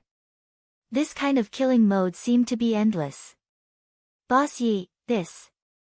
At this time, someone had already raised a question to Yi Xiaowu, but he stopped himself. This was because this was not a programming error, but a major problem with the Misty Assassin's settings. At this time, Yi Xiaowu's face was already pale. Even his colleagues in the monitoring group had realized that there was a problem with the Misty Assassin settings, so how could he, as a planner, not realize that the Misty Assassin had become a disaster in this state? No one waited for Yi Xiaowu's reply, because dealing with an unexpected situation in the game was not something that Yi Xiaowu was responsible for. At this time, the members of the monitoring group who had been watching the Misty Assassin's killing had already dispersed. Some people had even asked Yi Xiaowu to leave his original seat, and they had already started the work that they were supposed to be responsible for. Yi Xiaowu heard that the leader of the monitoring group had already reported the current situation to the higher-ups. This time, it was not because the players were cheating, but because of a loophole in the game's design. This situation could be considered the same as when the Misty Assassin had wandered into the main city, so the monitoring group did not dare to deal with it carelessly. They immediately asked the higher-ups if this situation needed to be dealt with urgently. At the same time, Brother Yu's detailed complaint also attracted the attention of the GMs. Compared to the Han family young masters teasing, the Misty Assassin is massacring the city, Brother Yu's complaint was already detailed to the point that even the GMs could not find an excuse to dodge it. According to Brother Yu's description of the situation, the GMs that he contacted immediately saw the tragedy in Xia Fog City. The Misty Assassin seemed to have completely lost control, and was slaughtering all the players. On the other hand, the authority of the GMs was only directed towards the players. They could mute players, stop players, and even delete their accounts. These were all within the scope of their authority, but when it came to the Misty Assassin, they absolutely did not have the authority to deal with the Misty Assassin. Therefore, the GMs immediately reported the situation to the higher-ups. Of course, there was only one higher-up, the person in charge of the game's operations, who had received many reports, quickly arrived at the monitoring group. As soon as he entered the door, he saw Yi Xiaowu. "Xiaowu, you're here too." He greeted Yi Xiaowu. He did not know that Yi Xiaowu was only here to watch the commotion and cause the incident. He thought that Yi Xiaowu had come to participate in the discussion because of this incident. After all, he was the main designer of the game. At this time, it was not yet time for the Misty Assassin to fight against Gu Fei and Hundred Eras Classics. The higher-ups soon witnessed the Misty Assassin's endless slaughter. Similarly, he did not know much about the backstage settings, so he immediately asked Yi Xiaowu the reason for this situation. Yi Xiaowu answered in a daze. The leader of the monitoring group had already asked him this question before, and it was nothing more than a problem with the Misty Assassin settings. Yi Xiaowu answered truthfully. The current situation made him realize that the Misty Assassin's aggro system was clearly a major bug. In order to resist the player bug, Gu Fei, he triggered the Misty Assassin to go berserk, but in the end, he released an even bigger bug. Countless players lost their levels and died because of this. This was truly a disaster. After listening to Yi Xiaowu's explanation, the higher-ups did not say anything. Like the leader of the monitoring group, he immediately determined that there was a major problem with the Misty Assassin settings. However, because Yi Xiaowu, the main designer, was present, the two of them did not say much for the sake of their pride. However, at this time, the higher-ups had already given instructions for the monitoring group to immediately come forward to resolve this crisis. At the same time, they notified the staff in the backstage to sort out the players who had suffered from the Misty Assassin's assassin and restore their losses. This task was actually much more difficult than eliminating the Misty Assassin. To eliminate the Misty Assassin, the monitoring group could do it easily with the modifier. However, it was a very troublesome task to check the data. The staff in charge of monitoring the backstage data cursed as they followed the orders. At this time, the Misty Assassin had already killed more than half of the players. They thoroughly checked the data of the players who had died at the Misty Assassin's hands, while they hurriedly tracked the Misty Assassin's movements. They hurriedly locked onto the data of the targets it would attack next. This was also the reason why, although the Han family young master and the others had died, they did not resurrect according to the rules. It was because their data had been locked by the backstage. This was not a special treatment. It was just a way for the staff to reduce their workload. When the monitoring group was about to correct the Misty Assassin's actions, they suddenly stopped. This was because at this time, there were no other players around the Misty Assassin on the screen. The two players it was facing had already tangled with it for many rounds and seemed to have the ability to kill it. Everyone looked at the screen. The leader of the monitoring group looked at the higher-ups and pointed at the two players who were fighting the Misty Assassin. "Let them continue." The higher-ups looked at the Misty Assassin's HP on the screen. It was already hanging by a thread. After thinking for a moment, they nodded. "Continue."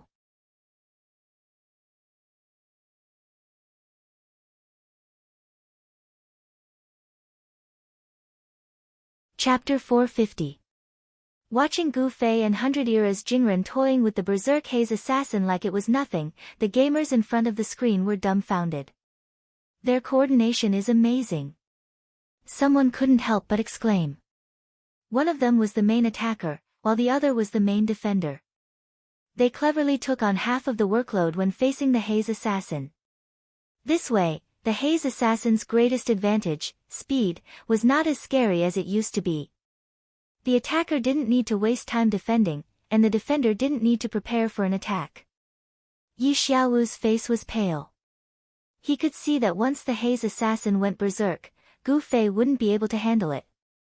Unfortunately, he didn't see Hundred Eras Jingren's skills. Only then did he realize that this Grandmaster of Combat seemed to be the same kind of person as the sorcerer. They both had skills that normal people didn't have. How could this be? Yi Xiaowu mumbled to himself. His colleagues saw his ugly expression, but they didn't know what was going on. They thought that he was feeling guilty because of the problem with the design. Someone even comforted him, "Chairman Yi, don't worry. It'll be taken care of soon, but we'll have to trouble you to fix it." What else could Yi Xiaowu say? He could only bury his head and smile bitterly. Fix it? Will I have the chance to fix it? Yi Xiaowu already had an ominous premonition. Naturally, Gu Fei and 100 Era's Jingren didn't know how many pairs of eyes were watching them from behind. The two of them focused on dealing with the Haze Assassin's attacks, doing their best to counterattack with every wave. Finally, after the Haze Assassin was thrown into the air by 100 Era's Jingren, Gu Fei leaped over it. His sword slashed across the Haze Assassin's body like a stream of fire. Its entire body was set ablaze, and it rolled around in pain after falling to the ground. Gu Fei let out a long sigh. It's over. It's finally over. The two of them finally killed the boss. I wonder what it will drop. If it's an exquisite item, we can sell it for a lot of money, Gu Fei said to 100 Era's Jingren. Money. 100 Era's Jingren's eyes were sparkling. I didn't know it was so easy to earn money in the game. The Misty Assassin had already begun to drop items. While it was rolling on the ground, gold coins were already falling out. The learned strategist was so excited that he wanted to pick it up, but he was stopped by Gu Fei. Wait, it might be a trap. What trick? 100 Era's Classics was puzzled. Gu Fei remembered that he had been attacked by a boss before, so he didn't dare to be careless.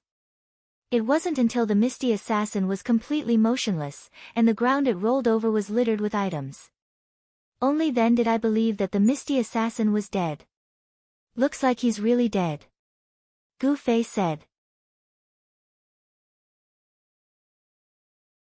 100 Era's Jingluan had already dashed forward to pick up the gold coins on the ground, as if they would disappear into the ground at any moment.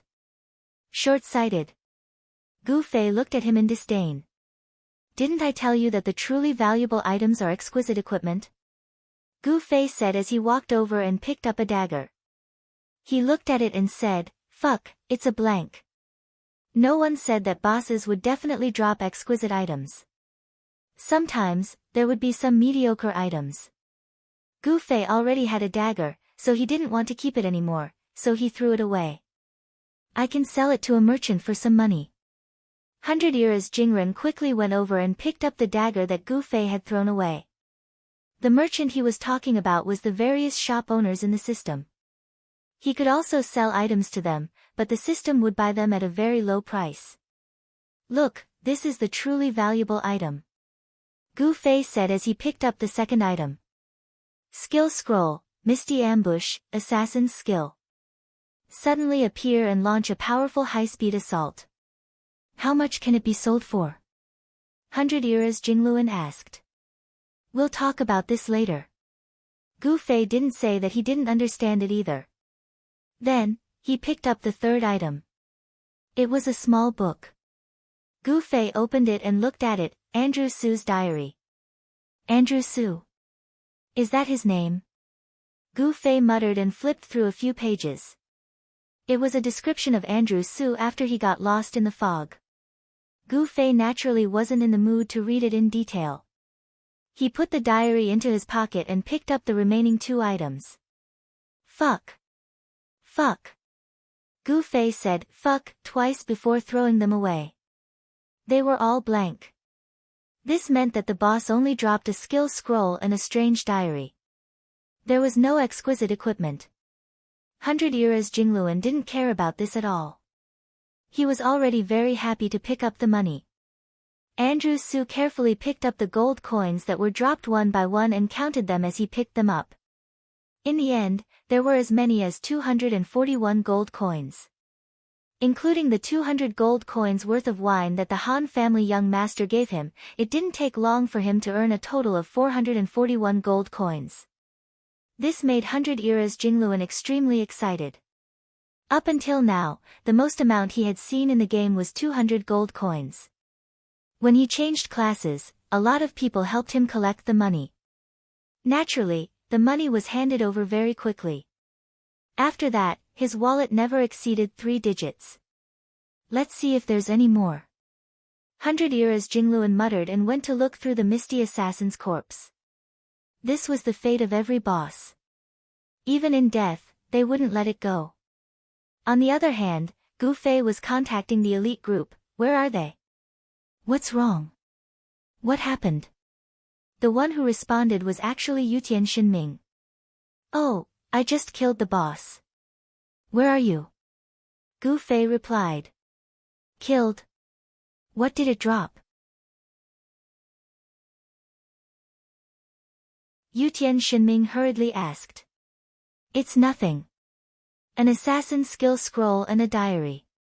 I don't know what it is, Gu Fei said. Where are they? Yutian Xinming asked. I don't know. Why aren't you saying anything? Gu Fei called out twice, but the other 4 didn't respond at all. Gu Fei then sent a private message, but there was also no response. What the hell? Gu Fei was confused. On the other side, Yutian Xinming was also shouting, hurry, and pick me up at the revival point. Gu Fei was speechless. He couldn't imagine what kind of inhuman life he would have if he had randomly placed Yutian Xinming in Xia Fog City and he didn't have any friends. Let's go. Gu Fei called out to 100 Eras Jingluan and the two of them walked back together. Just now, they met Unscathed in battle, who was sent flying by the Haze assassin, so Gu Fei was about to turn back to take a look. But when they returned, Unscathed in battle was still there. What was even more bizarre was that this guy was still in the position when Gu Fei left. Gu Fei was surprised and went forward. What the hell are you doing? Unscathed in battle was also depressed. I don't know. I can't move. My HP is 0, so why can't I revive? Why didn't you guys reply to my messages? Gu Fei said as he went up to help Unscathed in battle. You sent a message? Unscathed in battle was surprised. Both the private chat window and the mercenary channel were silent. Gu Fei was also very surprised because his hand couldn't touch Unscathed in battle. This was a setting that would only exist in the game's absolute safety zone. It was a restriction that only the system could make. Why would it happen here? What's going on? The two of them were confused. Compared to the two of them, Brother Yu and Han family young master came to a general conclusion. Perhaps the game company had realized that this boss was not right, so they had to take some measures. They didn't let us die. Instead, they sealed this place so that we could revive on the spot, right? Brother Yu deduced. It's very likely. Han family young master agreed. The place where the two of them died was not like Unscathed in battle, where they were alone. There were many other players acting as corpses around them. They couldn't move or send messages, so they could only actively participate in the discussion. Some of them were already fantasizing that they were not satisfied with being revived on the spot. They imagined that the game company would compensate them with an ultimate item that would replace Gu Fei as the main character of the book. The Misty Assassin was killed by Gu Fei and 100 Generations Jingluan under the watchful eyes of the game company. After that, there was a slight difference in opinion. One side believed that since the boss was killed by the players, it meant that the boss was not a threat that the players could not resist. Therefore, the previous losses should not be compensated. The other side continued to believe that there was a design error in the boss's berserk state and that it was a bug. Since it was discovered in time, it should be dealt with and the players who suffered losses should be compensated. Under such circumstances, there was no reason for the players to bear the losses due to the game's design error. The debate took up some time.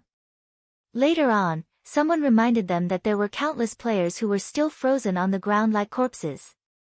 In the end, it was decided by the leaders and compensation was given. Meanwhile, the back-end data department had also given their feedback. Currently, there are no problems in restoring the data of the players who were locked down as corpses on the ground. As for the players who died and were not locked down in time, there are no problems in tracking them at the resurrection point. However, there are some players who died and left the resurrection point before any action was taken. It is difficult to track their specific information, and it is probably impossible to make up for it. C. A supporter of the first argument said, "There's no way to give full compensation now. If we restore the tracked players, then wouldn't it be unfair for the small number of players who haven't been tracked?" As a result, the leaders immediately rolled their eyes. "If we don't compensate, everyone won't get fairness. If we compensate, at least some people will get fairness. Isn't it obvious what we should do?" Therefore, the data restoration was immediately implemented. After the Misty Assassin went berserk, the corpses of the players who died suddenly showed physical recovery activities. Their HP was instantly restored. The players who died and dropped items found that the items that were wiped out by the system had returned to the ground and quickly picked them up. Everyone got up in a daze and continued to discuss. Sure enough, Brother Yu and Han family young master, who had expected it, looked at each other and smiled. The most surprised person was Yutian Shinming. He was squatting at the resurrection point when suddenly the scene flashed and he was thrown into a fog. He rubbed his eyes hard, but he still couldn't figure out what was going on. Butterfly Knot, Chapter 450. This time, it's really long.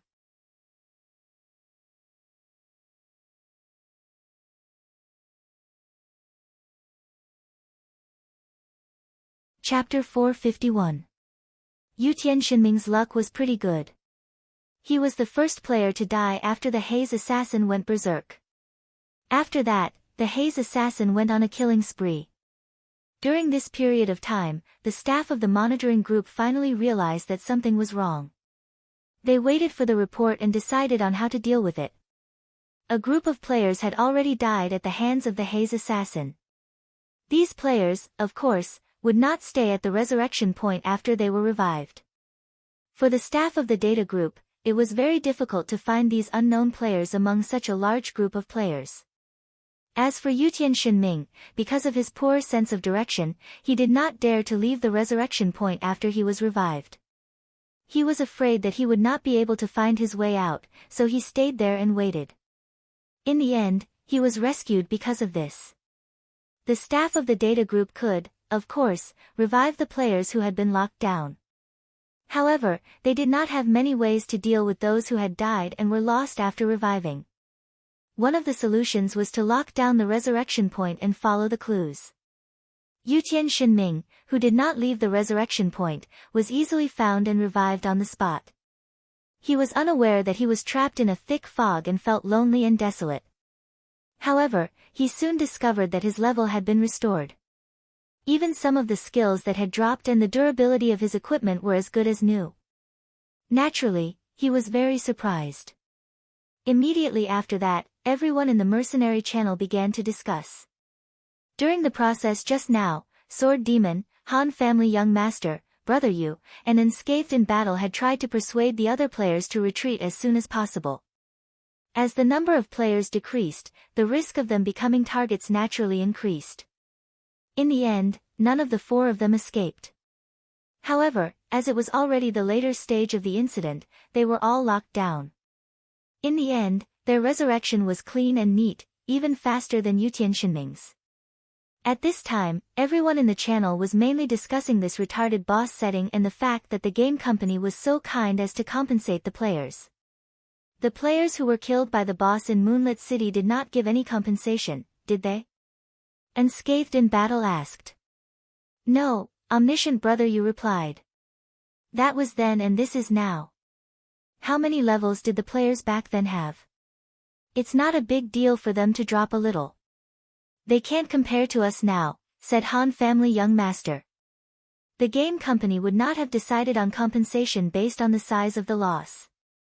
It was just that they were still in the early stages of the game's open beta. They did not have enough work experience, and the technical conditions were not perfect, so they did not implement compensation. Many of the technologies used today were developed and put to use after that incident.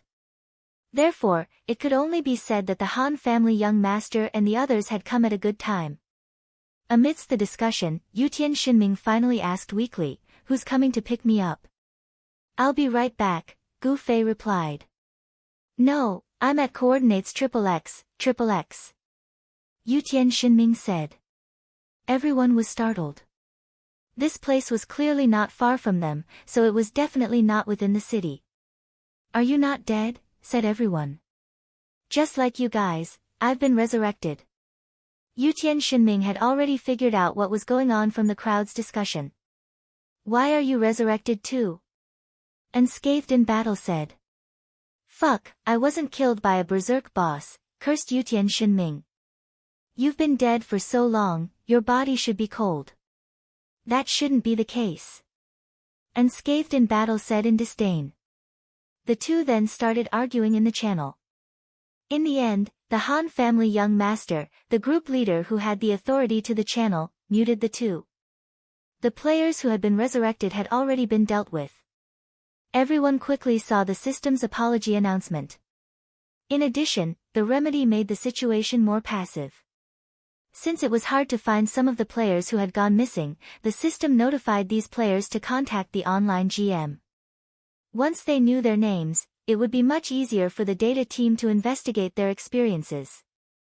However, in order to prevent people from taking advantage of the situation, the system also seriously pointed out that those who deliberately caused trouble would be treated as disrupting the daily work of the game. Just an in-game announcement wasn't enough. The next day, on the main page of the game's official website, this news was also placed on the front page. The game officials generously admitted their mistake and appealed to the players who hadn't received compensation to contact them. They also cleared away the players' worries, telling them that this boss was already being investigated and would meet with everyone once it was fixed. The Haze assassin wasn't the only one being investigated. At the same time, the senior designer of the planning department, Comrade Yi Xiaowu, was also being investigated. He didn't expect things to turn out this way, and he also didn't expect the Haze assassin's aggro system to be so fatally retarded. Otherwise, he would have fixed it long ago. Why would he wait until today? Even a wise man would make a mistake.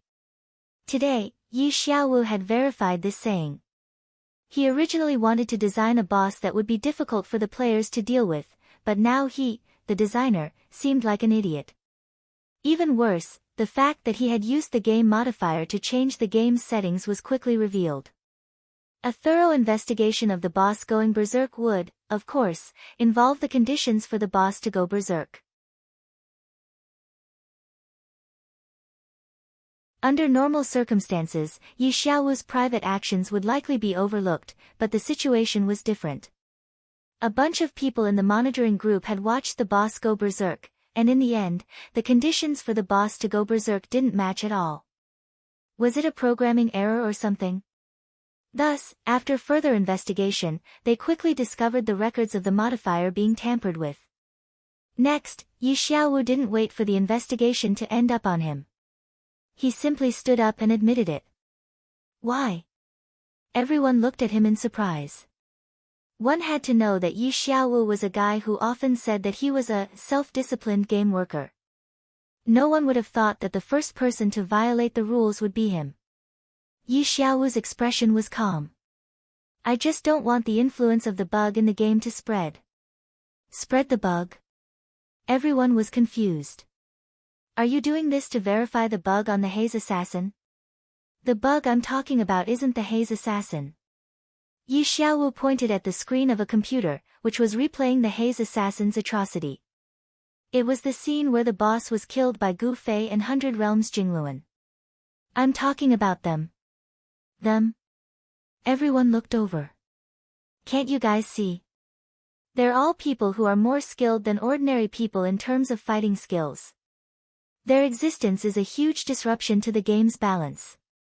Two level 40 players working together actually killed a level 60 boss that went berserk. Have you guys seen such a thing in any online game? Yi Xiaowu said. Everyone was silent. Yi Xiaowu's words didn't sound unreasonable to them. The skills of these two people were a bit exaggerated. You guys saw the thing that just dropped. Hidden Fog Ambush, an assassin skill that's level 60 and above. If it's mastered by players now, what's the point of continuing the game? Yi Xiaowu continued. Everyone continued to be silent. There's a problem with the Haze assassin's aggro setting, which led to terrible consequences. This is my responsibility and the negligence of our designer. However, I insist that we must think of a way to stop the existence of these bug players. Even if we can't forcefully ban them from the game, we can't let them do whatever they want in the game. Other players need a fair environment. Yi Xiaowu said. There was still silence, but the monitoring group leader patted Yi Xiaowu's shoulder and said, "The boss is calling you." The boss here was also the biggest boss in the parallel world. Although Yi Xiaowu didn't have any real power, he was a high-level designer with a very high position. Now that he had a problem, no one present had the right to do anything to him, so they quickly reported the situation to the higher-ups. Not long after, the boss sent a message to Yi Xiaowu. Yi Xiaowu stubbornly insisted on his own opinion. He wasn't the slightest bit afraid and calmly walked out of the monitoring group to find the boss, leaving behind a wave of whispers behind him. Yi Xiaowu was the absolute core of the parallel world design. It could be said that without him, there wouldn't be a parallel world. He was a meritorious person who had worked hard and contributed to the company. Although he had committed a serious crime that was strictly forbidden by the company, everyone thought that this matter would be brushed off with a laugh. In addition, Yi Xiaowu's behavior wasn't for personal gain. What he said just now had already won the approval of many people, and everyone felt that there was no need to harshly pursue this matter. In the boss's office. Behind the wide office desk, the boss had his hands behind his back and was waiting for Yi Xiaowu's arrival. When he heard the knock on the door, he said, "Come in," and turned back to sit in his chair. The boss's expression was gloomy, but Yi Xiaowu still had a stubborn expression. He had long had the idea that Gu Fei was a bug that had to be suppressed or eliminated, but he had always endured it. Today's incident could be said to be a fuse. From the moment he used the modifier, his heart had involuntarily embarked on a path of failure or death. He had already vowed to erase this bug to the end. "It seems that I don't need to ask the reason," the boss said. Yi Xiaowu nodded. "You know, this kind of person, I know." The boss directly interrupted Yi Xiaowu's words.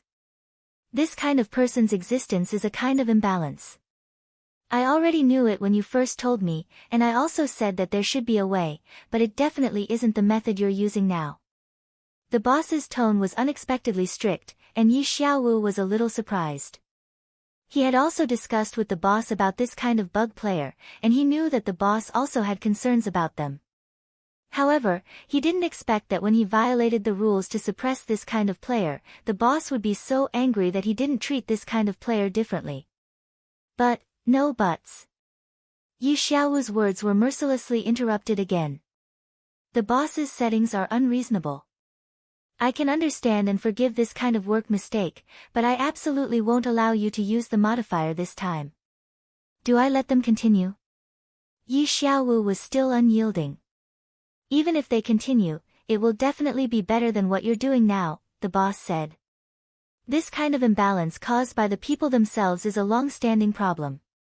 If you use this method to deal with people with outstanding skills, then what about those players with money? Don't tell me you don't know the power of money in the game. Then aren't people like them a kind of imbalance?" Yi Xiaowu was suddenly confused. He really hadn't thought about whether the players with money were imbalanced. We can use the method of perfecting the settings to close the gap between these players and ordinary people, but we absolutely have no right to create special rules for them. The game world also needs a unified standard.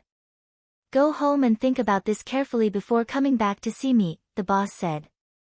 Yi Xiaowu turned around in a daze, and he heard the boss say one last sentence behind him. "You created this world, but this world has never belonged to you.